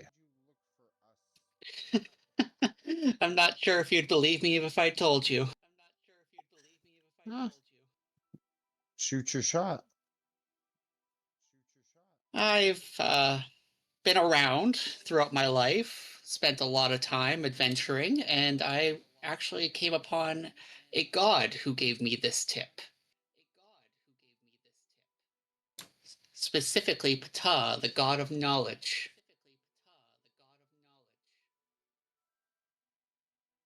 Give me 1 sec. I'm just making notes.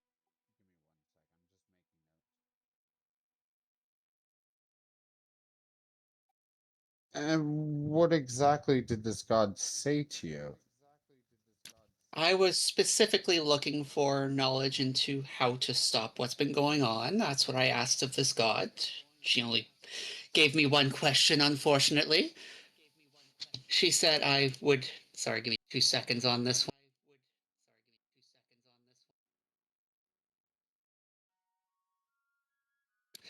She specifically told me that I would not be able to do this alone and gave me the vague identities of the people who could potentially help me out with this. Hearing that, do any of us have prior knowledge of Ta? Give me a religion.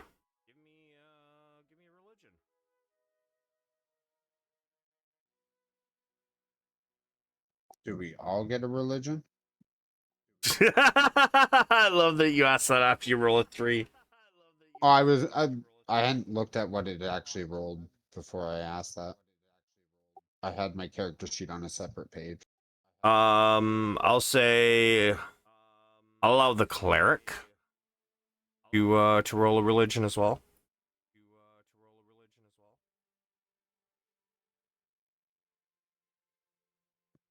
Real winners we are.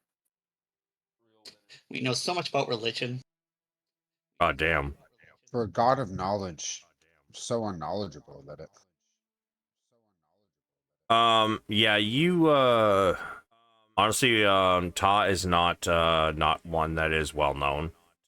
Um, only in certain worlds, for the most part. So no, you do not recognize the name of this deity. Do I believe Dex that it's a god though, and not a deity or like fucking Albus over here's fucking friend? um, I mean, you probably would have heard the name. You're just not aware of like their what they hold domain over.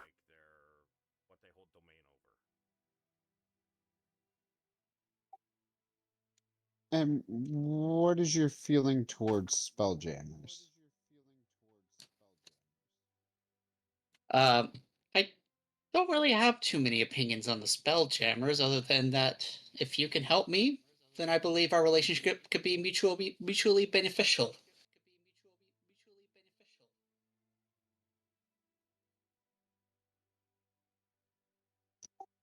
Well, those answers satisfy me. I I can accept you into our group and trust you until evidence speaks otherwise, but you've given me no reason to mistrust you, and I thank you for the service that you've already given us. I nod at you and say, no, it's natural. I mean, I come out of nowhere and ask specifically for all of you and specifically save you for no reason, as far as you're aware. It's only natural that you would want to know more about me. I understand completely.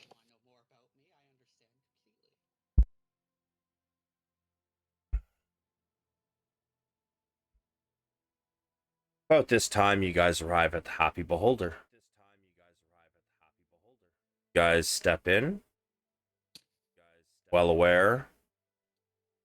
Beholder's about to come down, and hey guys, what can I get you? Oh, you're back! Excellent, excellent. Hey, there's a table over there.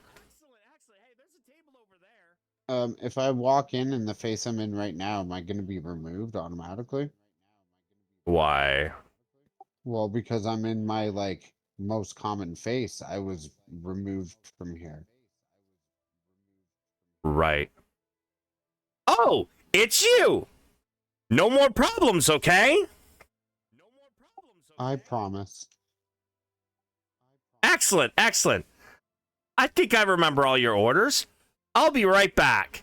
Go have a seat. You guys head towards your table, and as you take a look around the tavern,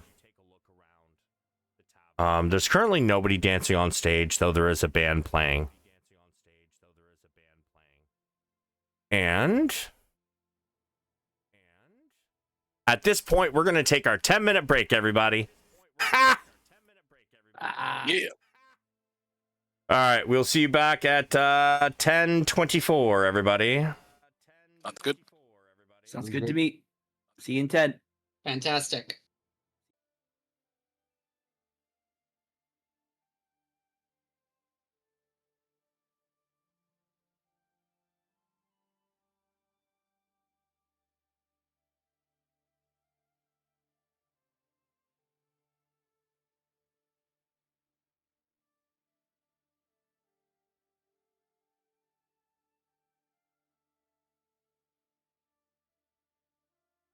We are coming back. All right, everybody, welcome back. So, you guys have sat down, and the beholder comes by with your drinks. Well, here's your drinks. Enjoy. Don't forget to tip your waitress. And he floats back up to the top. Eye stalks going in all directions, looking to see who needs more drinks. But as you sit down and start enjoying your drinks, you guys take a quick peer around.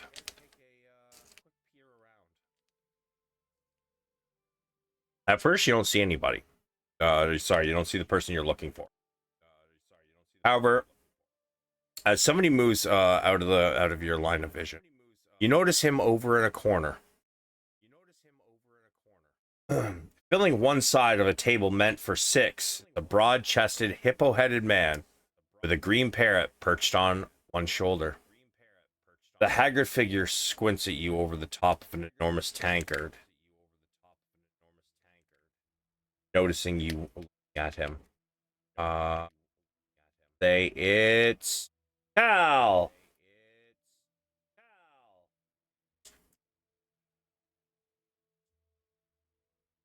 Cal notices him. Yes, and he is squinting at you over his mug. I will. Cal will kind of immediately gesture to the entire team and say, "I believe that's our man right there. Let's go offer him a drink." And will, having not taken a sip of his own drink yet, go over with the team and say, "Good day to you, sir.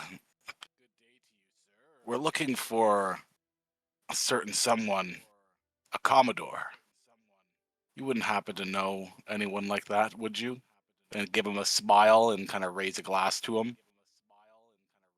He He chugs what's left of his, and he takes the one from you. I'm Commander Crux. Commodore Crux. Sorry. A little bit in my cups. He seems to be wavering a little bit, although his face doesn't look like he's very drunk. This particular GIF, you would put roughly around the age of like somewhere between 55 and 60, knowing that your particular race usually has an average lifespan of 70 years. So, is this about a job, perhaps? Work has been a little hard to come by as of late. We're our group here, and I'll gesture to the entire team so he knows who is exactly with us. We're a bit marooned here on the rock. Just showed up a few days ago. We have no ship of our own. We are looking to get some help. We were pointed in your direction. We do have some coin, and we're hoping to make an arrangement of sorts. He motions to the other seats around the table.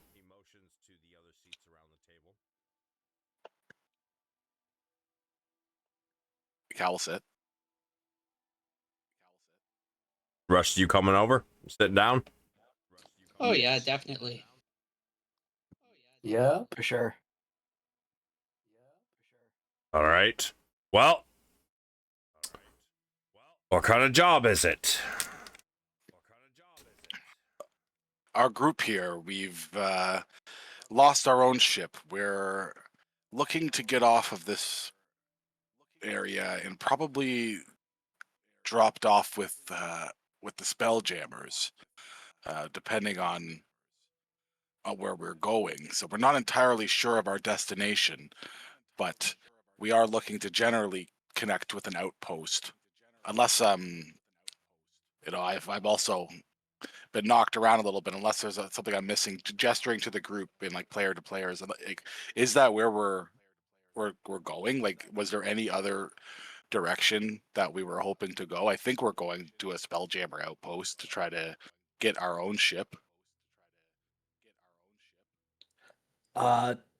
Pretty much. I mean, I was thinking again. I was kind of thinking about a rampage through the market, but There's time for you that. know, You can still rampage through the market. We're not leaving right now. There's We're time. just trying to secure travel for later. We could come back with a ship and run a ship into the market. Yeah, like player to players. Like There we go. like I'm hoping to set up this guy to pick us up after shenanigans later in the evening, especially with potential of becoming wanted. He's the So- getaway car. Yeah. So we'll have some time. But yeah, I think that's what our general plan is. So Cal will mention that we're looking to get to a Spelljammer outpost and that we are willing to pay. We have platinum, we have gold. But of course, there is always a bit of a catch, isn't there? And Cal will hopefully have try to get another drink between all of this to like sip on as he's talking. But he will mention that we will be looking to get off of this area fairly quickly, if you catch my drift. So we are willing to pay for any extras to help with security if we need a little bit of support, should we need to get off this place quickly and safely, if you know what I mean. Wow. Been a while since I've had a fun and exciting job like this. I could get you off of the this rock, but it seems like you haven't heard. Oh, we certainly haven't. What's up? Spelljammers are no more. Excuse me? I'm gonna look around at my team and like have Cal the will be face shocked. of like, well, I'm clearly looking at them.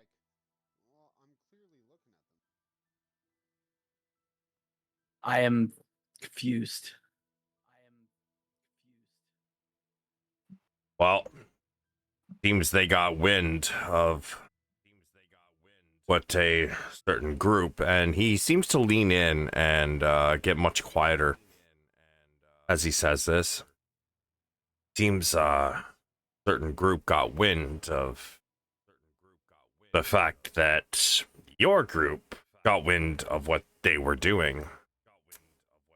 You might be able to find a ship here or there, but outposts, home base, it's gone. Would any of us know of a place where, like Spelljammer wise, where we're pretty sure we could commandeer a Spelljammer ship? Because our ship's destroyed, right? Mm-hmm. So then would we know of a place like a shipyard or a place like making ships for the Spelljammers where we could go and get a new ship? Look, you can always buy a ship, but guessing that costs money you don't have. So we don't know of a place like that? I was asking you player to DM. Not so much. No, like you're either gonna have to steal a ship or buy a ship. But Well, that's what I mean, like steal a Spelljammer ship. mm, Like, just because the Spelljammers are no more, we would still have knowledge of our bases or like where the Spelljammers make their ships. yeah, which would be the home base, which is gone.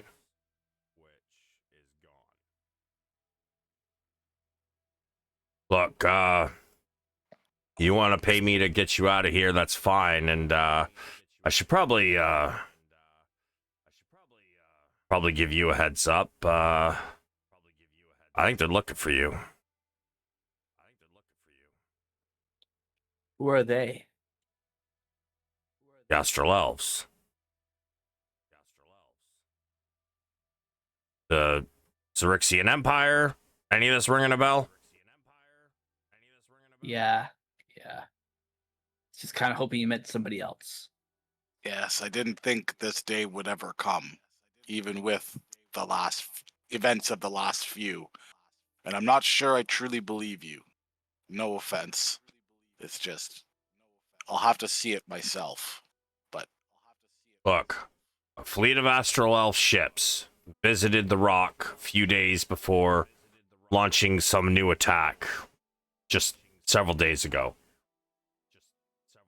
I'm guessing you escaped from Thessalis, right?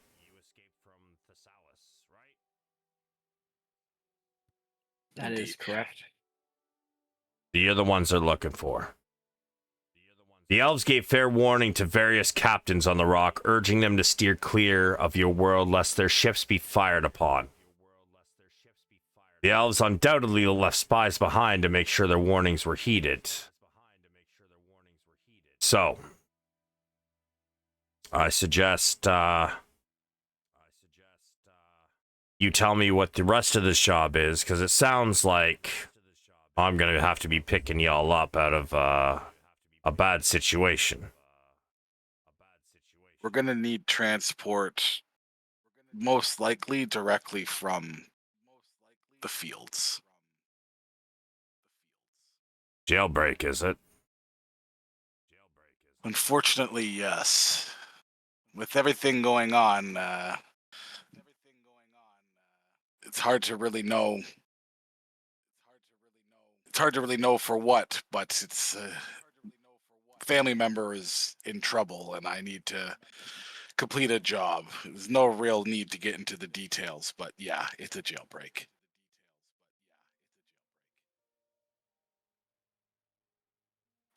All right. Well, I'll tell you what. I ain't got no love for the Astral Elves. No offense. As he looks at a couple of you. The Xaryxian Empire, they're not good people. I've tangled with them a few times. I've limped out of a few fights. But just 'cause you're limping, don't mean you lost. And he kind of smiles. Look, what time am I picking you up? And where? We should make a full plan before we part company. I think in the player to players, I think it would be like would there be any other business after that job? I feel like we could say the fields at 10 p.m. essentially, like 10:30 or 10 p.m., 10:15. So yeah, I think we would be looking to get right out of here tonight and complete some things before then.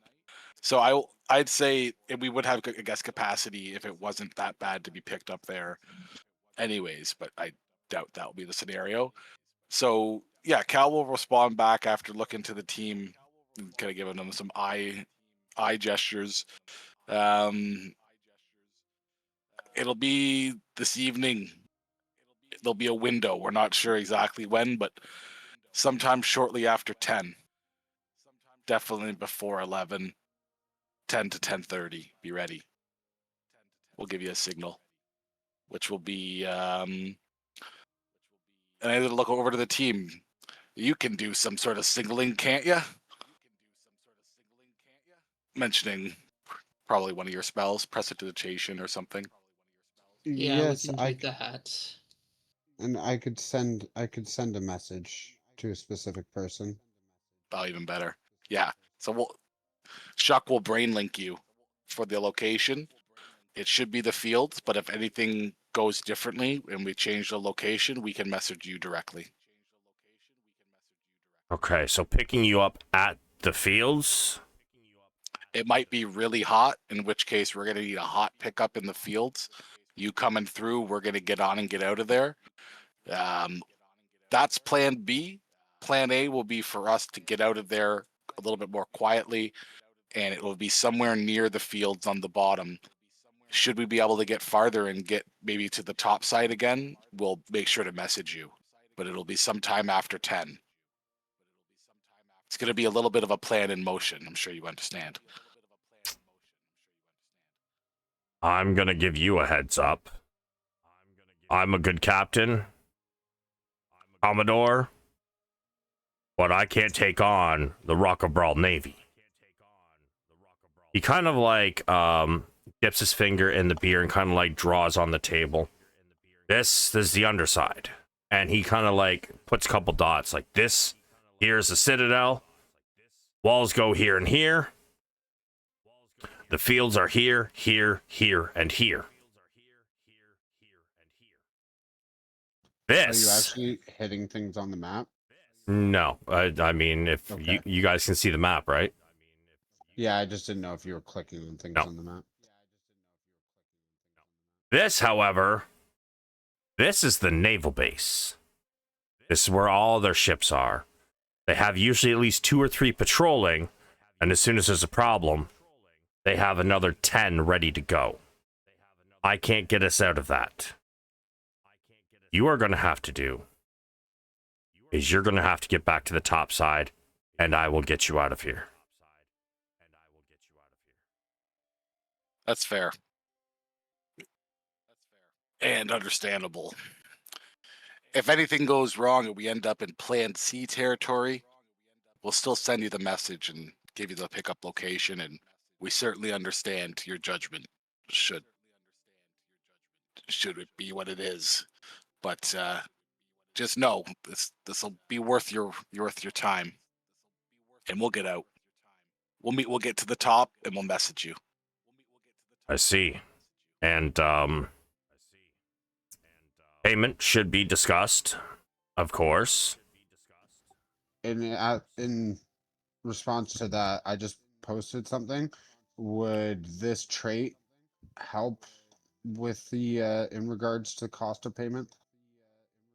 Might sail on a ship you served on, so no on that one. Well, it says you can. Oh, yeah. Or another ship you have good relations with.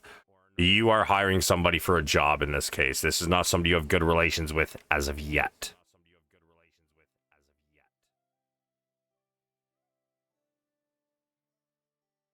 This is the first time you're meeting this guy, so unfortunately, no, that is not going to work on this occasion. Okay, I wasn't trying to get free passage. Just maybe he knows somebody I've sailed with that would make him be a little more open to us and less likely to gouge the shit out of us. Well, what are you offering for payment?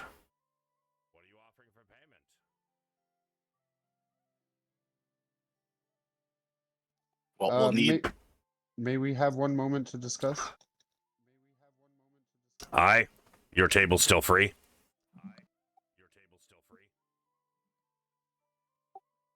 I stand up. I feel we definitely need to discuss this before one of us just speaks out and we end up paying way more than we need to discuss. I feel like the Commodore can be trusted. I have. He's definitely seen some action. And truth be told, if his news that he shares is true,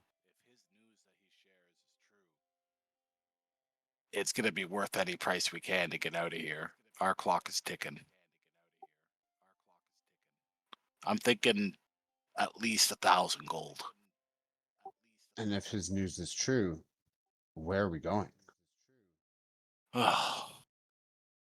One day at a time, I guess. But we're going to have to get a ship. So either we continue to work with him, maybe we pay him 1,000 gold for a few days,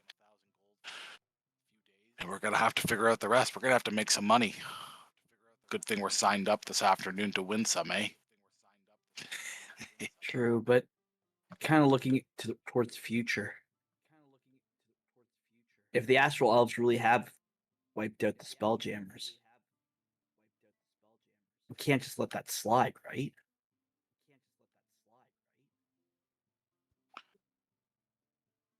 It's true. Retribution should be paid. In regards even to for that, what they're doing.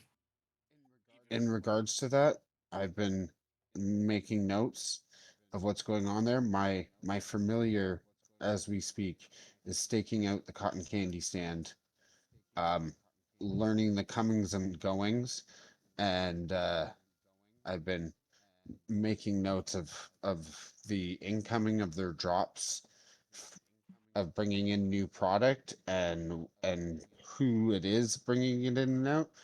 I'm quite confident with the few hours we have left and the information I have, we may be able to dismantle their supply chain enough to take them down. And in respect to that, when I say that, I would give my familiar a new directive that I want it to follow somebody switching shifts or fly up high enough to see where the shift change is coming from when they're bringing in new product.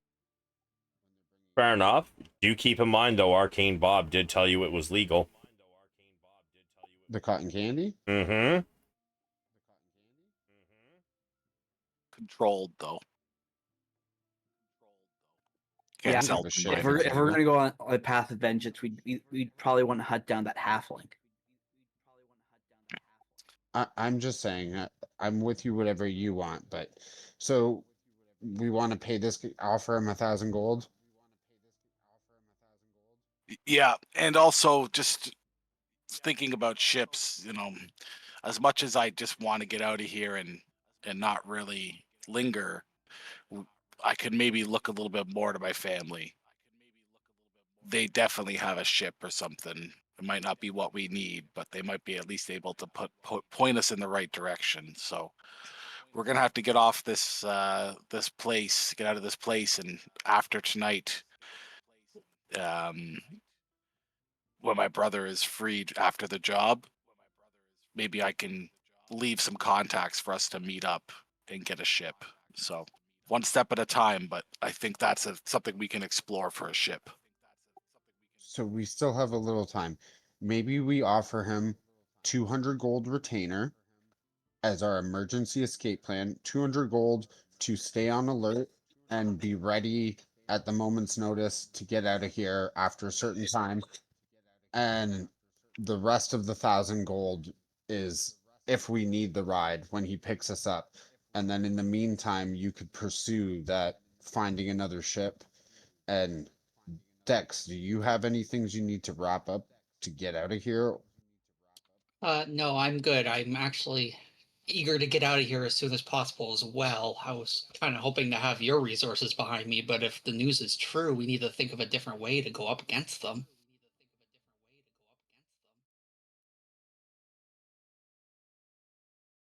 Okay.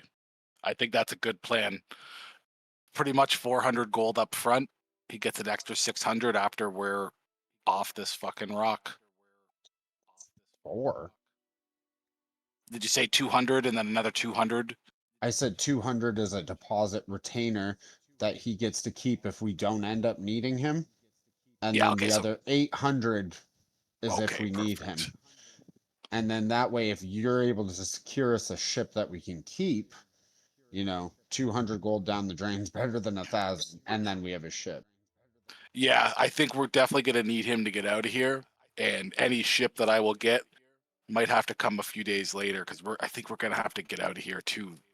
Won't leave me much time to get that ship. So after we get my brothers safe, I'm gonna leave it with him and try to connect to get some transport. But we might need to be with the Commodore a few days before we could meet up for a ship.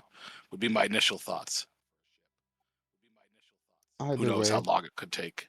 the 200 gold deposit gives us a safety net Yep. where if something happens that we don't use him, we don't lose a 1,000 gold. Yeah. Who Do, knows? There does might be another anybody ship down there. does Yeah, anybody I agree. disagree? I think that's a good call. I think it's a good call too. Gives them a reason to pick us up as well. Paying all of it up front's never a good call. Yeah. All right. All right, Cal, you've got the relationship with him. Go. All right. We'll go back over and Kyle will lay it all out very clearly that it's 200 gold right now and the other 800 once we get picked up after everything goes down. If we need to get picked up. Yeah.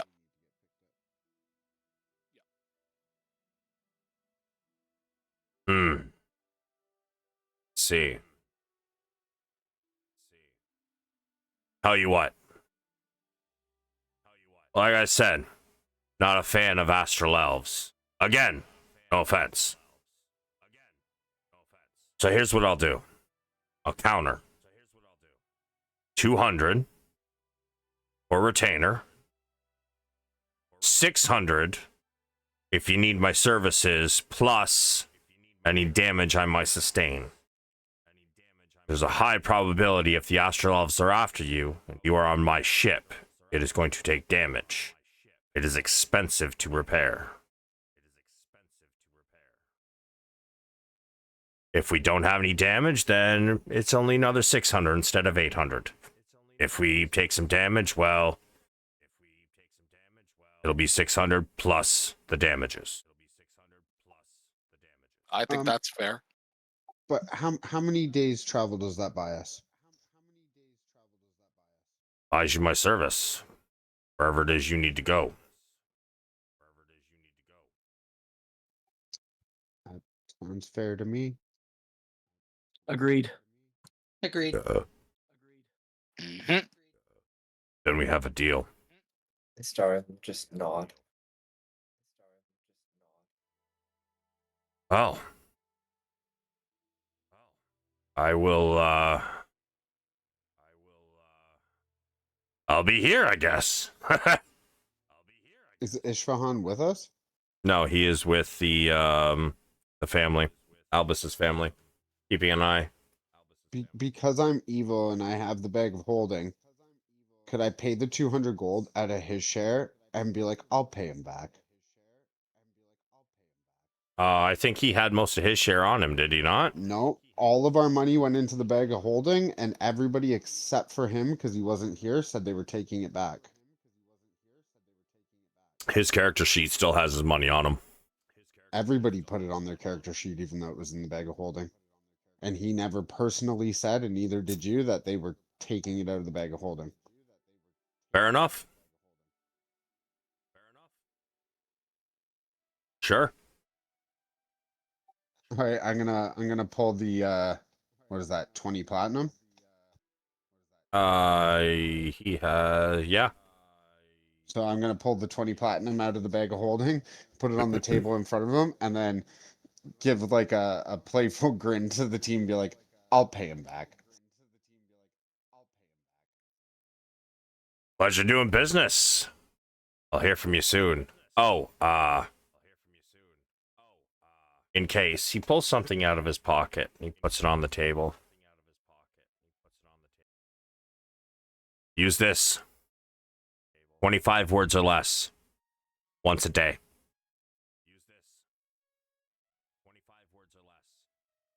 What sits on the table before you? A stone of sending.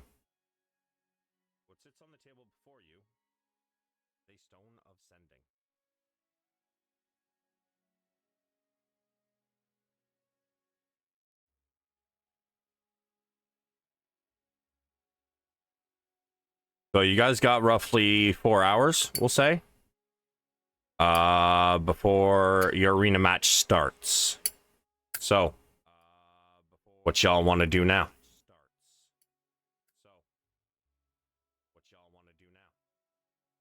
We got an arena fight to win, yo. Yeah, arena. You guys want to skip forward to the arena?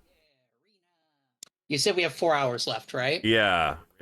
So if you guys want to do something in between, because kind of don't want to start the arena until next session, just because, I mean, we've only got an hour left, and it's going to take a lot longer than an hour, and I'd prefer not to stop in the middle of combat. So, you guys got other shit you want to do and wrap up? Probably not a bad idea. The thing I want to do, since we have 4 hours left roughly, is do an astral trance so I can get my 1 spell slot back, but it's not an urgent thing. 1 spell slot, what'd you use? For my mage armor. Right. Ooh, good call. One moment.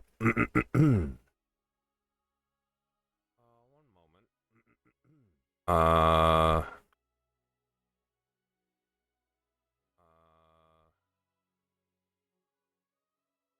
Your arcane recovery? Is that what you mean? Oh no, it's like a trance ability. But I could do long arcane recovery if I can't do this. That either way work. Long rest 4 hours. Long rest 4 hours.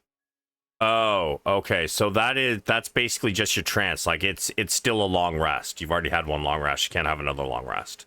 Ah, yeah, that makes sense. Oops. Yeah, I'll just for now I'll do an arcane recovery. Wait, no, I only get 1 of those. I'll wait. All right. So, what else y'all got on your plates you want to get finished up for the excuse me, the arena battle? Well, we can go by potions or what we Potions could do might is- be a good idea.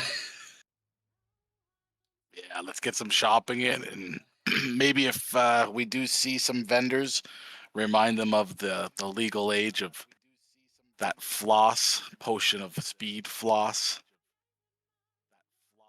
But potion shopping sounds good to me. All right. Do you guys head to Arcane Bob's then? Yeah, Yeah. sure. If he's still awake. Did everybody else? Because I know I forgot to put it in my inventory. Did you guys put the potion of speed in your inventory? I did.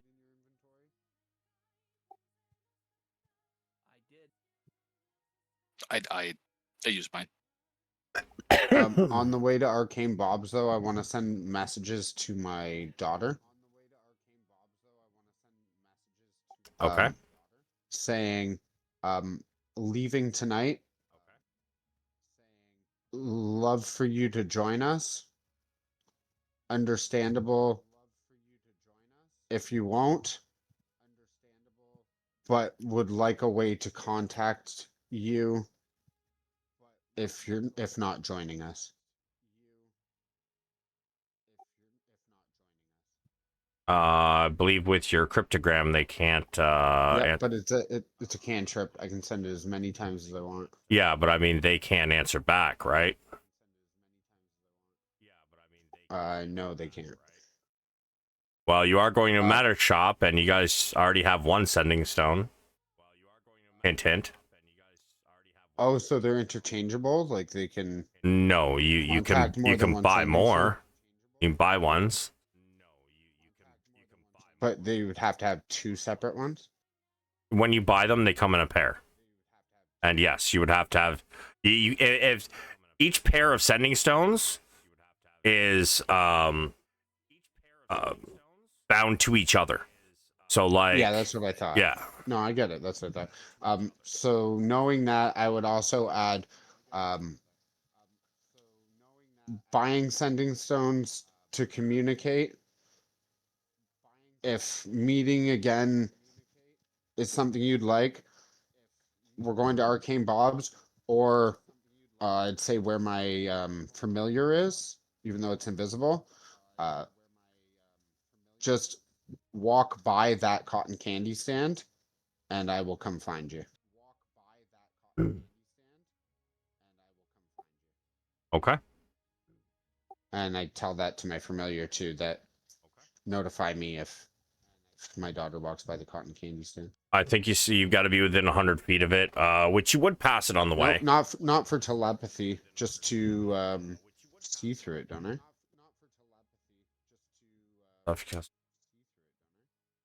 While your familiar is within 100 feet of you, you can communicate with it telepathically. Yes, but the thing it is, the sprite. Oh, I'm not the sprite anymore. I mean, I'm not the homunculus. No, you're probably right. And if a creature has telepathy of, like say a lot bigger distance, it means they can communicate to you. You can't communicate to them. Well, the homunculus said you can communicate both ways. But okay, no, I got you. But yeah, you guys, that was a lot of cantrips, so that's gonna take you most of your way to Arcane Bob's. As you walk in, once again, just snoring away. Speed potions. You know, it's not fair. You're gonna keep doing that and not give me a fucking free speed potion, you know. It's not fair, but it's funny. But seriously, I appreciate what you did earlier.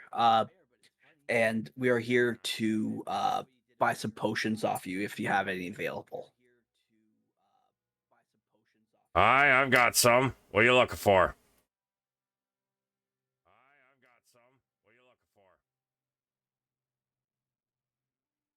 Well, I got one superior potion of healing. I could probably use another. How much for a superior potion of healing? Oh wow, you're getting pricey, huh? I got 200 platinum and a desire not to die again.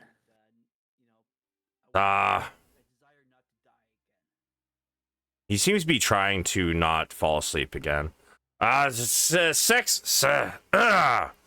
Sorry. That's 600.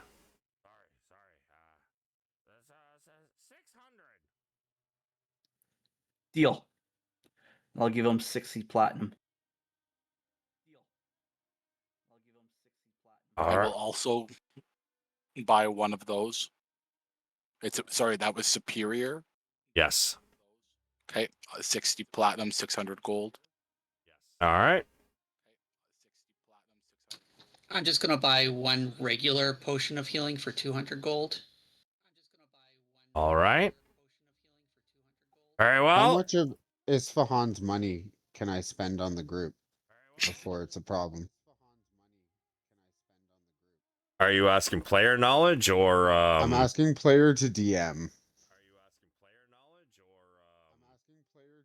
Well, If I'm buying things for the group, I'm not gonna like be an asshole and spend his money on just myself, but like to buy healing potions for the group. he has 338 left. No, I know how much money Isfahan has. I'm just saying, player to DM, how much could I spend? Like, is spending his money on the group him not being here? Crossing a line? He doesn't know about it. All right. So when the people are asking for it, it's like, no, get superior each, and I got it.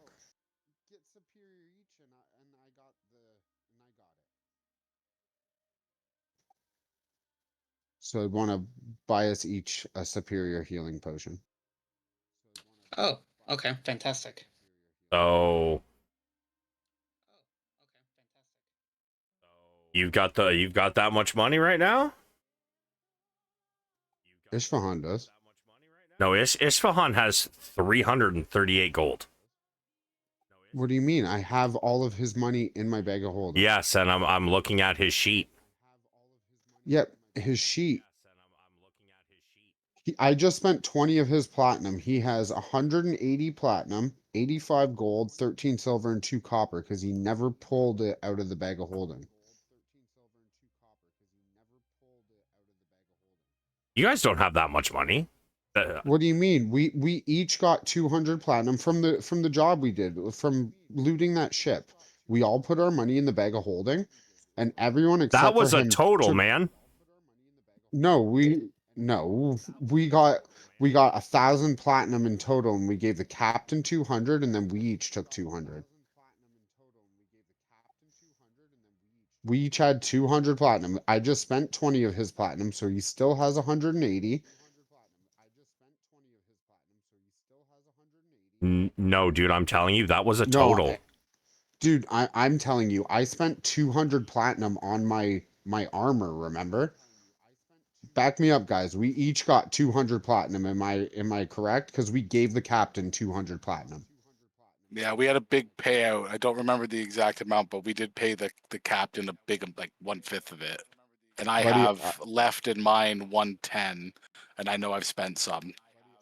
I've been keeping track of this bag of holding since we started using it, Blair. I'm All not right. fucking with you.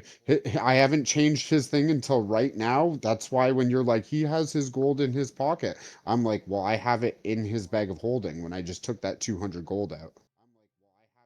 Yeah, you know what? Isfahan left the game before you guys finished the fucking ship, didn't he? He left right after, but everybody had left their money in the bag of holding until we got here, but he was gone when we got here, and everyone took it out except for him. All right. Yep. No, that's fair then. So then I would get everybody a superior healing potion. All right. So that is 3,000 gold then.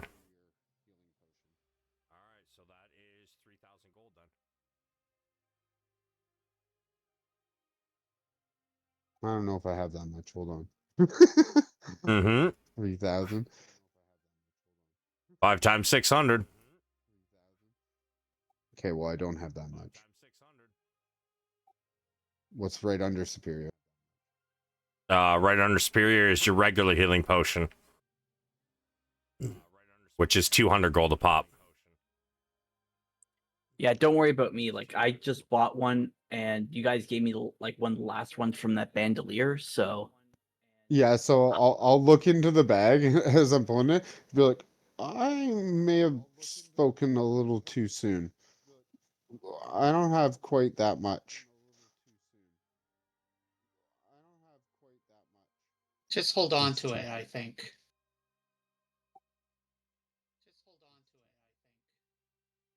Is there So anything else I can interest you in? You do have that championship today, right? yeah, Indeed. Do you happen to have any potions of invisibility? Yeah. 400 gold.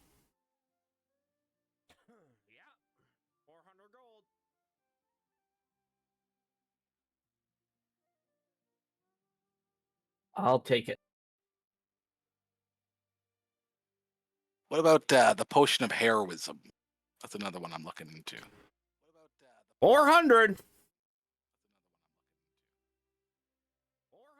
Yeah, I'll take it. I'll pay in gold.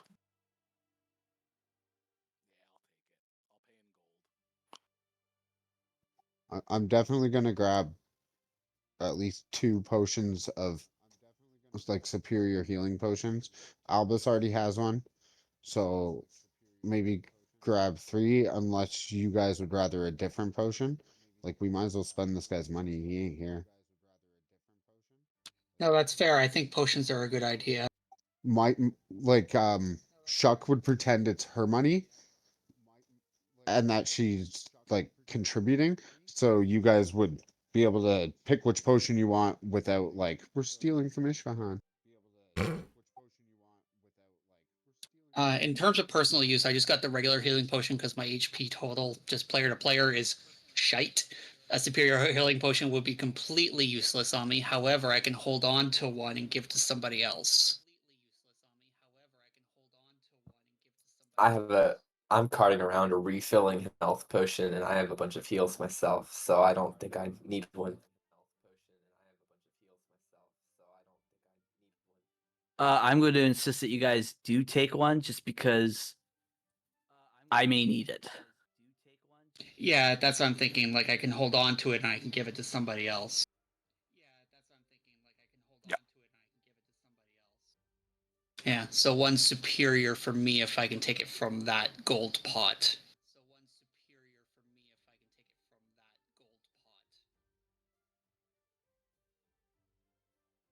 I suppose it'll be the same for me. All right, so that's all the platinum gone, the 3 superior healing potions.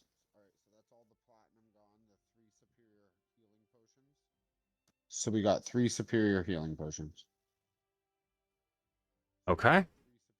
Astariel, if you have money, might I suggest a shield?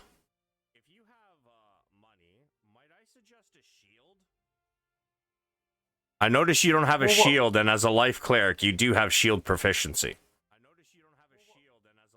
Make it easier for you to get in there and like use your cure wounds instead of healing touch all the time.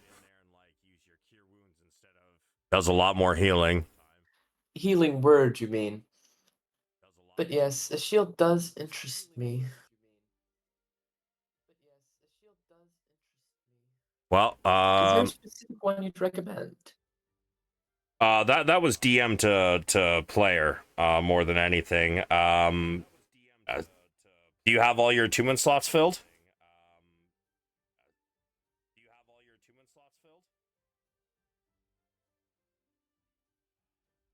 I've got one open.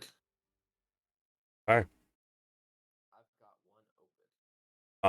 Well then, if you would like to take the time to look up what a good shield would be for you, and see if you got the money for it. What kind of money you have right now? I don't think I've spent any of my platinum, and I'm carting around 800-ish gold. So you have 200 platinum and 800 gold. Yeah. If you're short player to player, I have 94 gold. I would offer up out of mine, not out of Ishvahan's.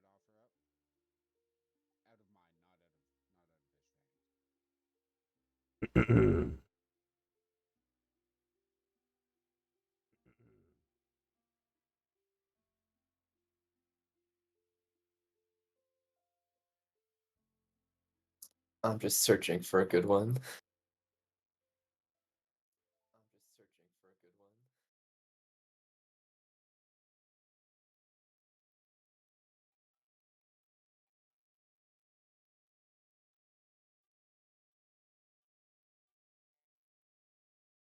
And sorry, you said you had how much money?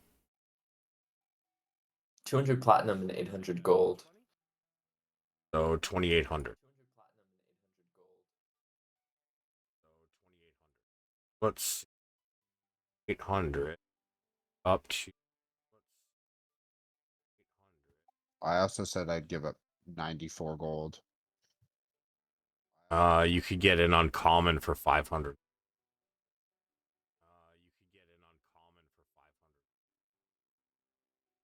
The shields are not considered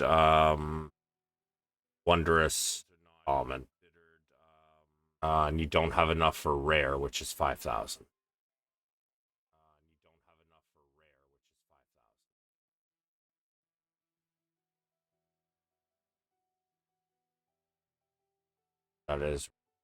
That's unfortunate. That's a good one. Let's see.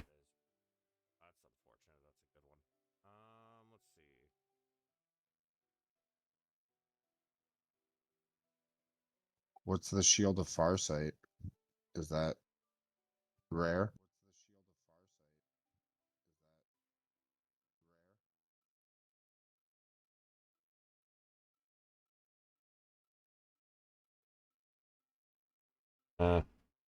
Why is this not in alphabetical order? Ah, here. Farsight. Rare.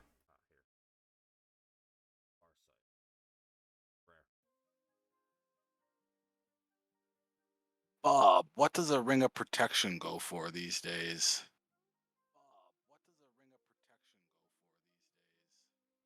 Ring of Protection, I believe, is rare, right? I think it is. So that would be cloak is, sorry, ring is a wondrous item, so 16,000. Good to know. Good to know. Will not be buying that.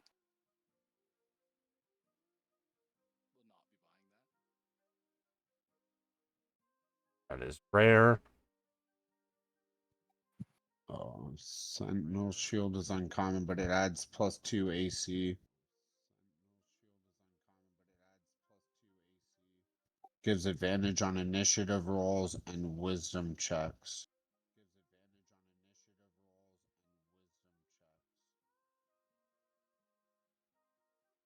Well, that one's cursed, so he's not going to offer that one up.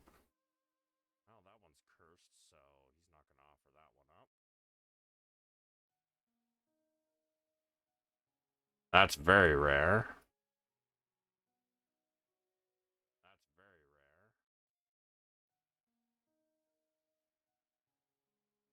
I was kind of hoping I could filter this, but apparently not. Let me do.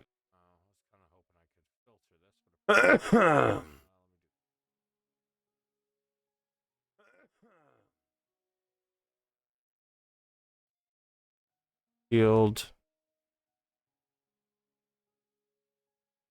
Oh, nice. I think I found one. If it's, yeah, it should be in What do you the got? Sentinel shield.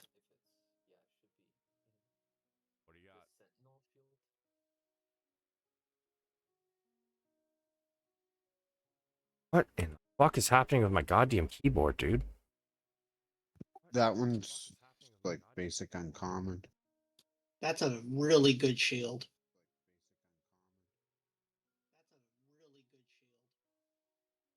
It is.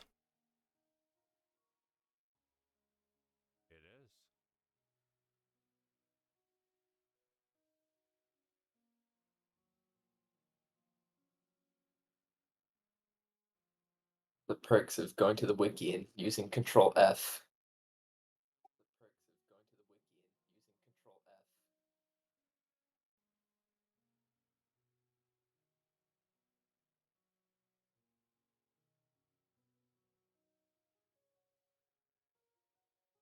Do you have Warcaster by chance? I do. Cool. All right.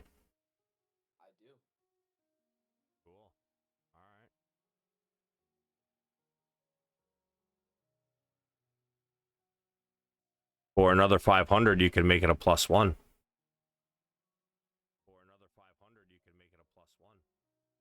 So what, 1,000? Indeed. Do it. I'm gonna do it. Okay.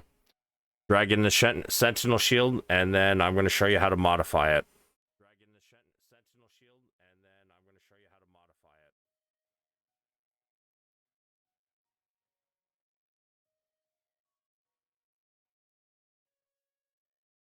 Tell me once you got it in there.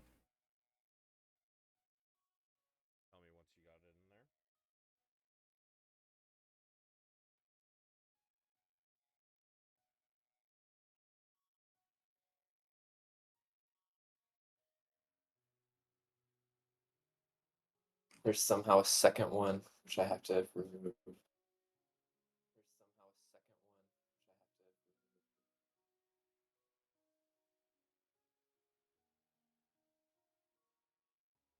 But it's in there. All right, so first thing you're going to do is in front of the word Sentinel Shield, you're going to put +1.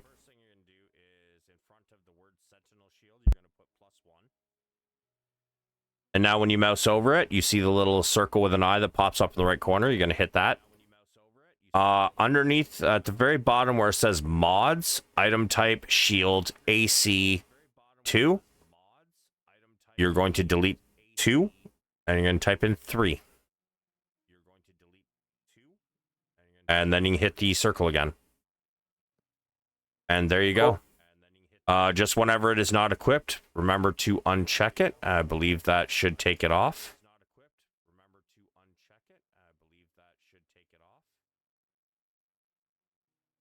And now I'm going to show you how to give yourself advantage, because it is not using the advantage button to roll your initiatives. What you're going to do is you're going to go up to the top where it says core bio spells in the gear. Hit the gear.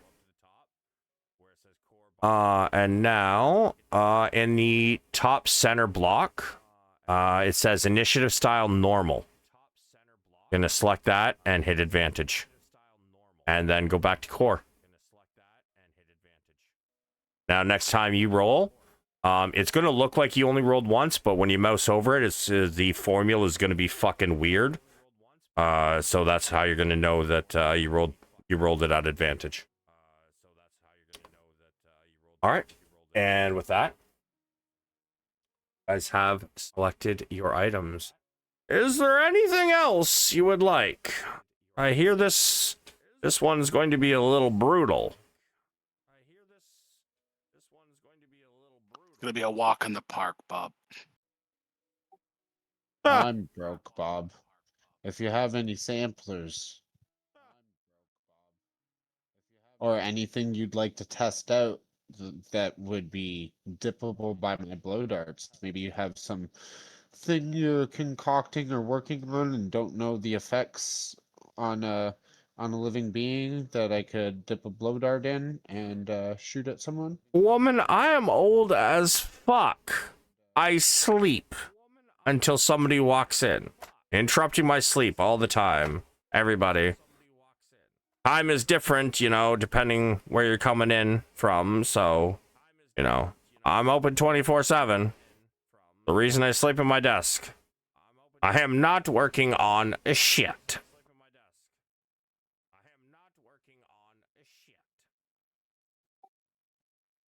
Do you have information about the fall of the Spelljammers?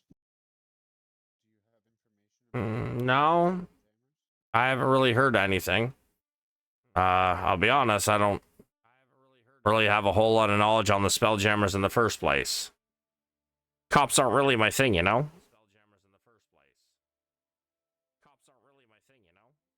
Speaking of which, he opens up a vial of potion of speed.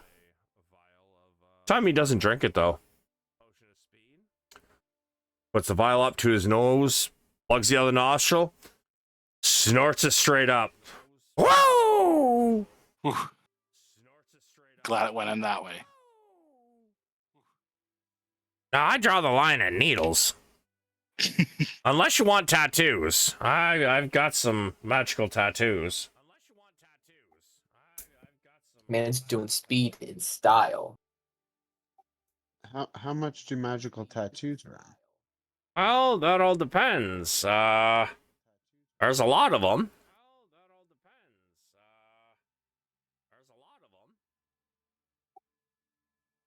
Magical tattoos, they let you like cast a spell or they give a buff? So some of them take a spell slot, or sorry, not a spell slot, a spell attunement slot. So such things like the Lifewell tattoo, the Ghost Step tattoo, the Blood Fury tattoo. But they're like priced based on whether they're giving a spell or a feat? They are priced on their rarity. However, there are the spell rot tattoos. Those ones do give you basically, you touch the tattoo to cast a spell. But like once you use it, I'm pretty sure it's just gone.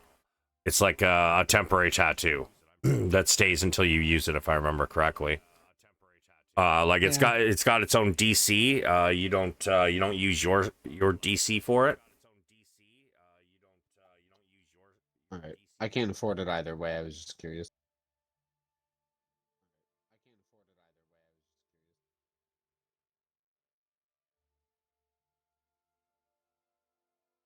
Well, I guess if you're done. You get it all at Enjoy your once, nap. but then it wears off so quickly. Immediately starts snoring.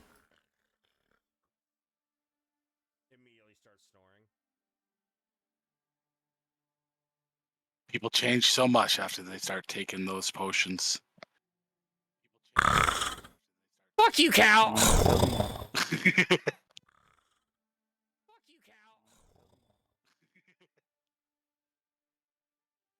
So,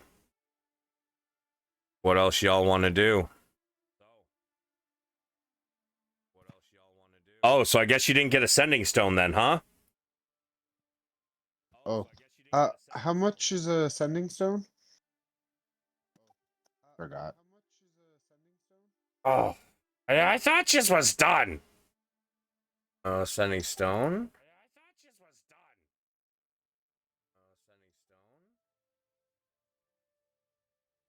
Is a uncommon, which makes it. Oh, is it uncommon wondrous? It is uncommon wondrous. 2 grand. Jesus.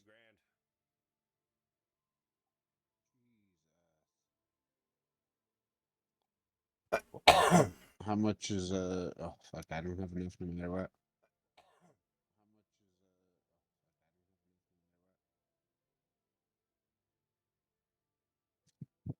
My apologies. I don't have enough.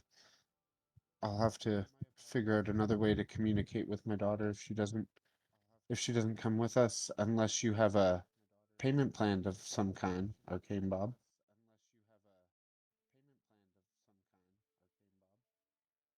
Tell you what. I could put a small enchantment on your bag of holding. Every week it will take out a percentage.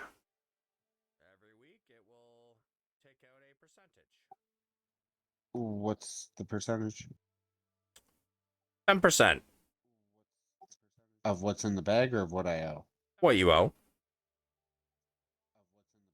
And with interest, it'll come to about 2,500. I will look to the group and say this is the only way I'll be able to communicate with my daughter if she doesn't come with us when we have to bail off this planet. How do you guys feel?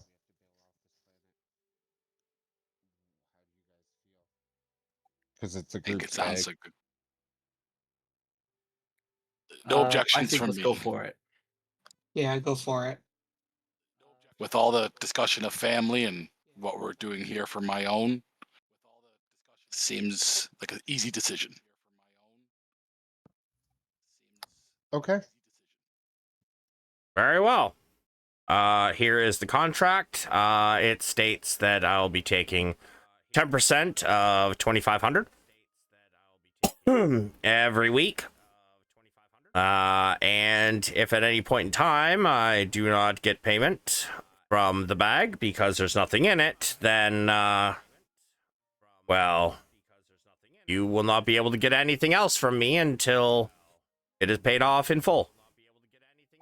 He teleports your kneecaps on the 3rd week. Yeah, player to DM and group. I definitely expected something else other than you just can't shop here. I expected we take back our product or your bag of holding appears here. Well, Yeah, I was that thinking that too. We take your daughter. that list that list of price items is for his shop. He is he's more cheap than the other people. Oh, I get that. I was just shocked, but He's a well, good fine. guy. He's not an asshole.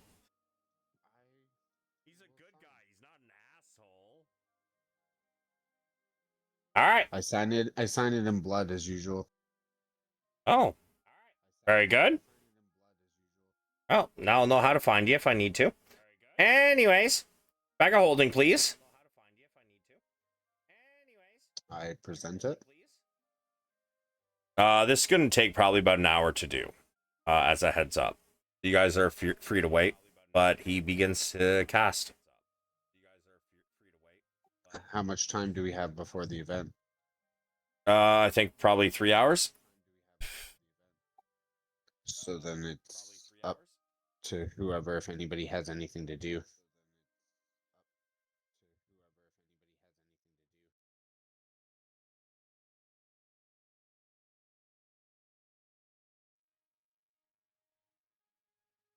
Trying to remember if 2 or 3 sessions ago I wanted to get pistols, but I don't think we had time. You attempted to get it from one group, but the order was too small. They did say that if you would be willing to take some somewhere, then they could pay you in flintlocks. And they didn't believe that you were a salesman when you told them your name. Oh, that's right. They said they were not allowed to do business with you. That's right. They were going to, and then they were like, "Yeah, no." That's right. That's what happened. Thank you. Well, if you make that known to the group as someone who can become anyone, we could try again. Or even like have Dex try. Yeah, I Yeah, did get sure. turned down. But with everything we're doing, that deal, I don't think that deal will stand. So it's either we find another shop to buy a singular flintlock pistol, or yeah, probably nothing. I don't think that deal would stand. But yeah, maybe if there would be time to look at the market for just a regular arms shop instead of that one that we checked out, the big shipping place. Oh, a To try to flintlock, find- you say? 500 gold? I can give you one. Bobby. Let me see it. He pulls it out. That doesn't look. Why does that look like a revolver? That's a terrible picture for a flintlock. What the fuck? I don't see the picture you're talking about. So peacekeeper, one word. Flintlock, one word. He pulls out a weapon. Places it on the table. This one here is oh, it's called a flintlock. I'm not really sure why. Doesn't make any sense, but yeah, it can when you shoot at a creature, it must if it doesn't dodge the attack, it can become knocked prone, restrained. Possibly. This is nice. Cal's gonna pick it up. He's gonna look it over, take a really good look at the craftsmanship. He's even gonna smell it. He's like really into this gun. He's gonna look at it and be like, "This is a pretty nice one." Yeah, absolutely. I'll pick it up. So he will pay for it. Player to DM, do I need ammo for this thing? Looking at the way it works, I don't think you do. It's a magic weapon that just blasts. Yep, that is correct. Okay. Yeah, so he's he really likes it, and he will purchase this Peacekeeper flintlock. Okay, you can drag it And in. he will pay half and half, 250 gold and 25 platinum. All right. Okay. And Cal is very excited about his new purchase, and he is checking out his gun. He's going to show it off to the group and say, these are something that they're not too common to come by. Obviously they could get them in fine establishments like this, but growing up, man, I knew a couple people who had a nice flintlock. Anyone who was anyone had one. I've been meaning to get my hands on one for a while now. They don't come standard issue with the Spelljammers. Don't know why. They're cool and all, but I think I'm good with my fire bolts. Ah, of course. Well, I'll give you something to look at next time. Maybe I'll use this today. Time will tell. And Cal will not put it in his bag of holding. He's gonna holster it. He's gonna just put it in his belt for now. Okay. There's only one bag of holding, Cal. That's right. Just, I mean, Um, his backpack. Did you add the sending stone to your inventory, Cal? No. You should do that. He gave it to you, right? Okay, adding that right now. Yeah. Just say Crux Sending Stone. Yeah, I got it here. I don't know if we're moving on, but either way, I would step outside of the tent and try and get close enough to communicate with my familiar about whether my daughter walked by or is in the area.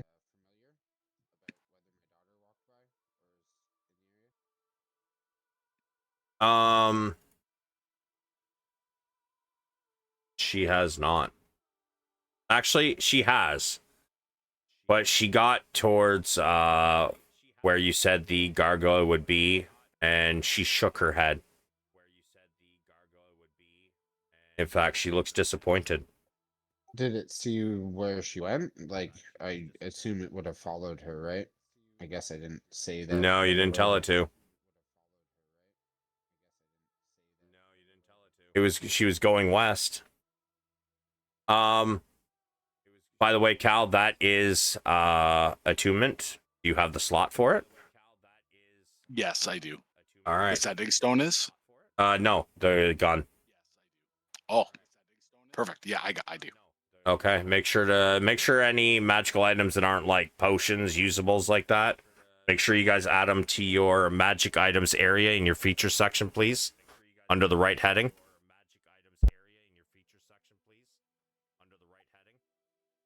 Knowing she Boom. showed up, I would send her a message saying, I saw that you arrived, meaning that you wish for a way to communicate. I have the sending stones. It took longer to get them. I will meet you or I will leave your sending stone at the Happy Beholder. You feel like she got the message.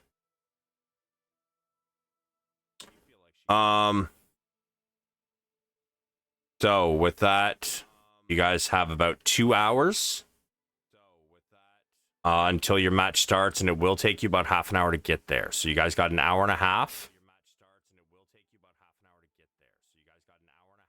What would you like to do?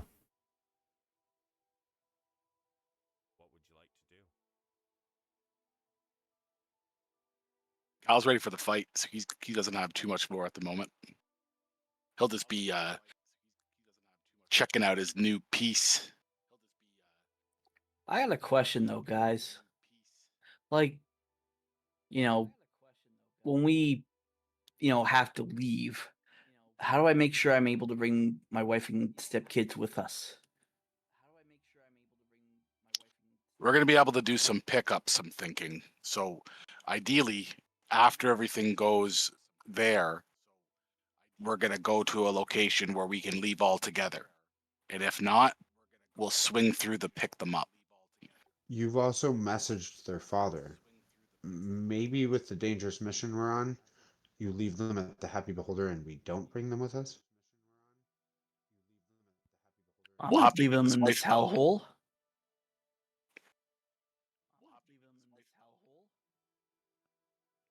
I mean, just by going to the market, you know, I have a stepson who's a recovering addict, and you know, a wife and a stepdaughter who nearly, you know, lost their will to live. I think we can find somewhere safer for them than here.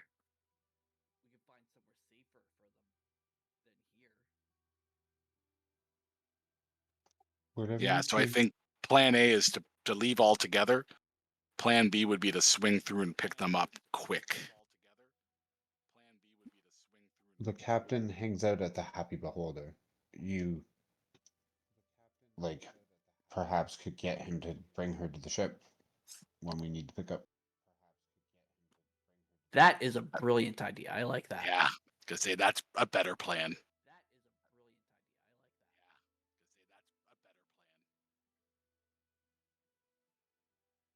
Yeah, just remember that once you do what you got to do on the underside, like he's going to be waiting in port for you. By the way, he also would have described your ship. His ship. One with the tree growing on it. I forgot to The mention fancy that. one. So I would have told the group what was going on about the Ascending Stone and needing to drop it off at the Happy Beholder. So if they're not coming with me, I would have quickly went there and dropped it off, and then either met back up with them or, depending on time, picked up the bag of holding.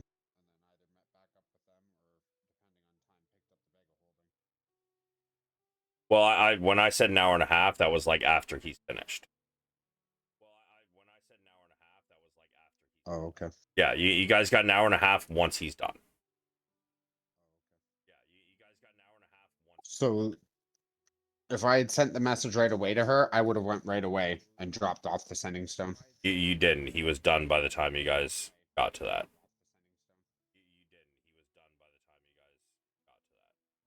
You already got your bag of holding back and everything. So you've got an hour and a half from right now in game. Do what you want before you need to head to the arena. You can go drop off your sending stone if you'd like, and anybody else got something to do, they can do that. Yeah, Albus would probably head to the ugly dog and tell his wife, hey, you know, around we're gonna maybe you and the kids should hang out at the happy beholder for the day. You'll be talking to a man known as Crux, and he's going to take you to the ship to get us off of here when it's time to go. I have a child tied to a bed right now. And you want me to take him to a fucking tavern? Yeah. Yeah, it's not ideal. Listen, we got to get off this place. You see, in one day you saw how it nearly did our family in. It's not safe for us here. We have to get out of here, and this is going to be our best chance.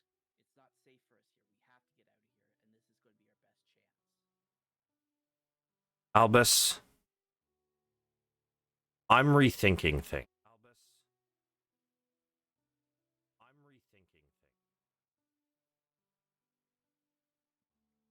Bought my daughter and I something you knew had a charm spell on it.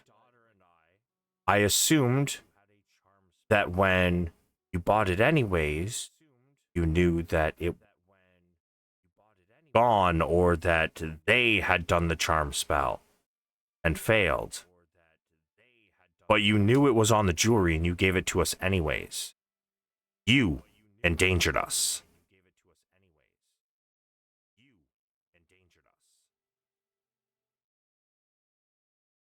We are going to be at the Ugly Dog.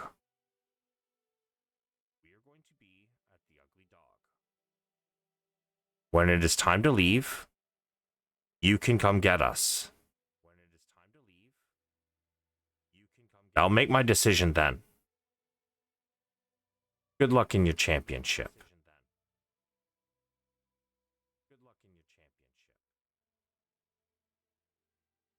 And with that, she I shuts see. the door.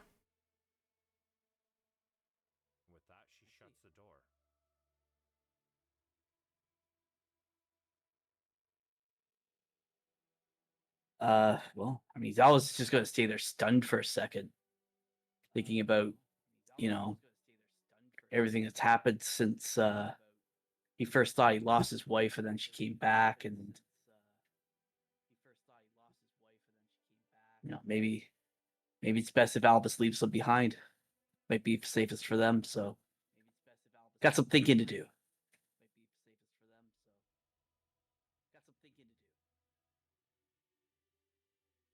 Is there anybody else that wishes to do something prior to the arena battle?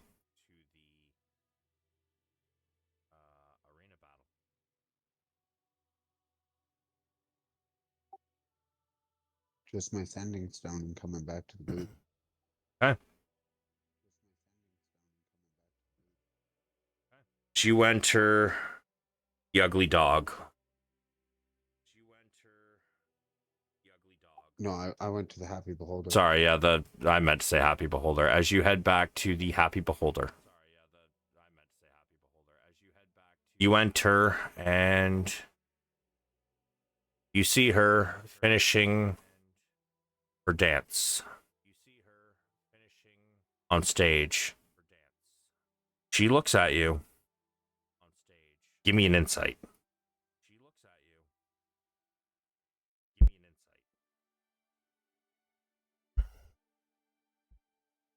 Jesus. I mean, it's kind of fair. You don't know her very well, so how could you really read her well, right? Yeah, you I just feel so bad. This is all ending on such a sad note. Yeah, she as she finishes, she takes her bow, she makes eye contact with you, and she turns and heads into the back room. You see the free GIF at the table, just outside the back room. She stops and whispers something in one of them, looks back at you. The GIF looks at you, and then she heads into the back room.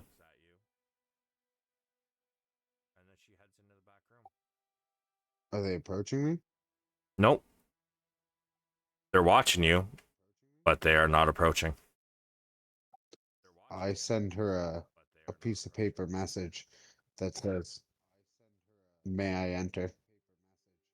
She can't respond, man. Yeah, but she can open the door. Door does not budge.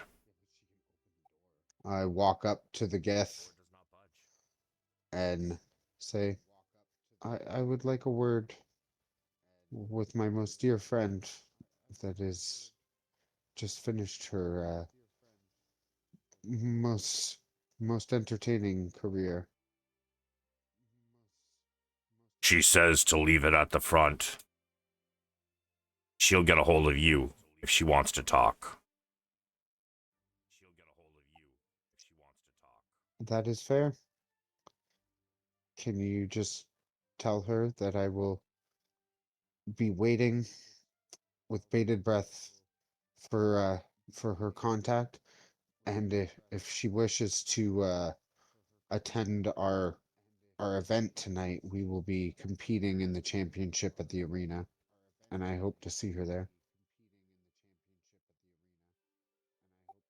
And then Sure. I'll go and give the sending stone to wherever I'm supposed to. Yeah, there's a barman back there. Yeah, can I help you? The dancer there, we're close family friends, and I'm supposed to leave this for her. She asked me to drop it off here with you so that she may receive it. She said she's too busy to actually meet with me at the moment, getting ready for her next performance. He puts his hand out. I'll give a standing stone. Looks at this small rock shaped like a speaking face. Yeah, I'll make sure she gets it. I'll just say thank you, turn and go back to my group.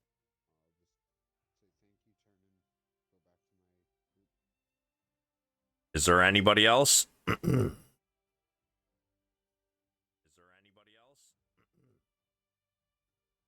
All right. And with that, you guys head off the arena.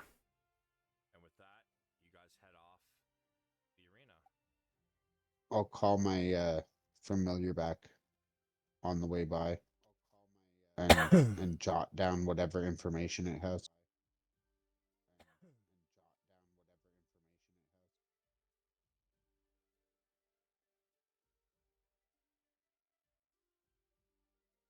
You don't have to give me a bunch of information right now, but like when and if we need it, just remember that I've been researching.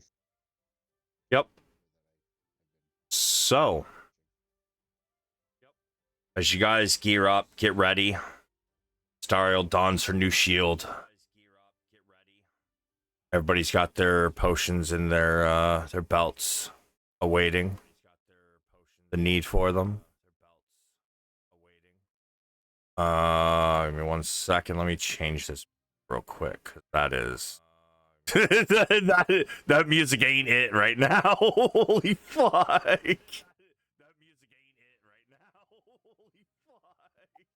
Speed potion lasts for 1 minute, so 10 rounds. Right, yeah, right as the battle's about to start, I would take that. Well, we'll take care of that next session. What we're doing right now, however, as you guys prep, you guys get to the gate. The man with the clipboard. I see. You're back.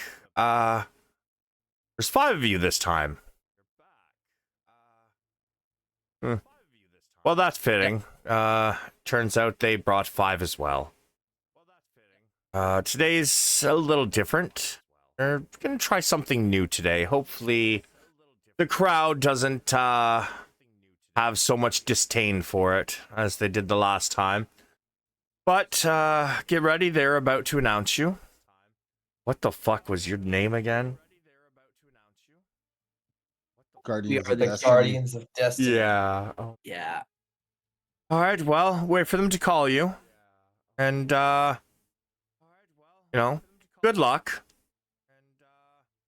Hopefully, you don't die this time. The crowd begins to shout as the announcer begins to announce you all. The gates start to open. And now, ladies and gentlemen, the championship. We have the Guardians of Destiny versus our current champions. You guys haven't walked out yet, and yet the crowd is ecstatic. Champions! Champions! The entire crowd is chanting. You guys begin to walk out. You notice the ring is basically the same.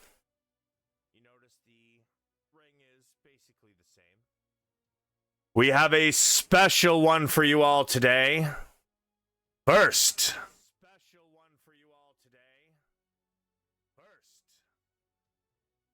both teams will have to deal with a fiend. Ooh. Something dark. But not much different than what they faced before. When the first combat is over, our champions and our challengers will clash in a fight to the death. We have an announcement, however. from our prince. Ooh, you know what? She is actually going to be there. Where am I going to put them? We're going to put her down here.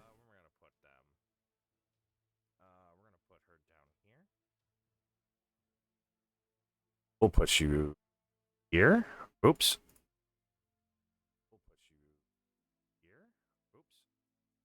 And I don't have a.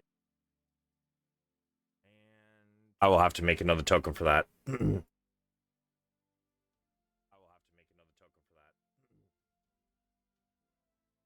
And without further ado, Prince. Fuck, I forgot his name. I'm sorry. God damn. Ah, right. Prince Andrew. You guys step out into the field. And you hear a voice from behind you. You turn and look up. And you see standing at the edge of the platform Prince Andrew. But somebody stands just behind him.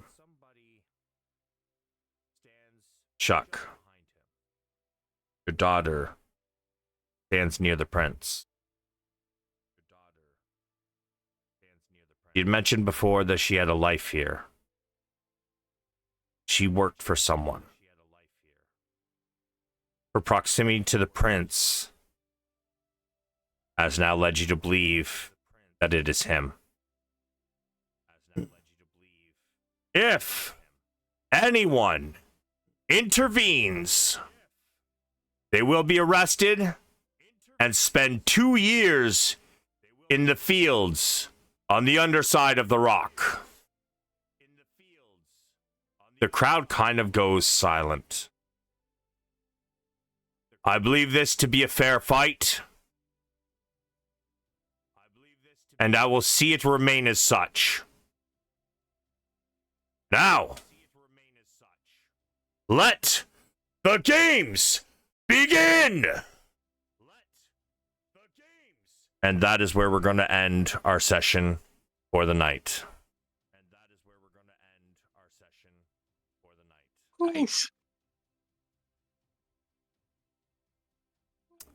So, give me a moment, everybody. I'm going to outro the stream, and I will be right back. Yeah.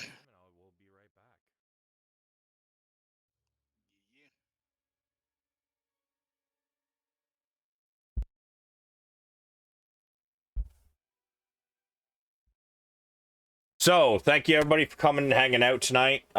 We have another D&D game tomorrow. We have session 3 of Phandelver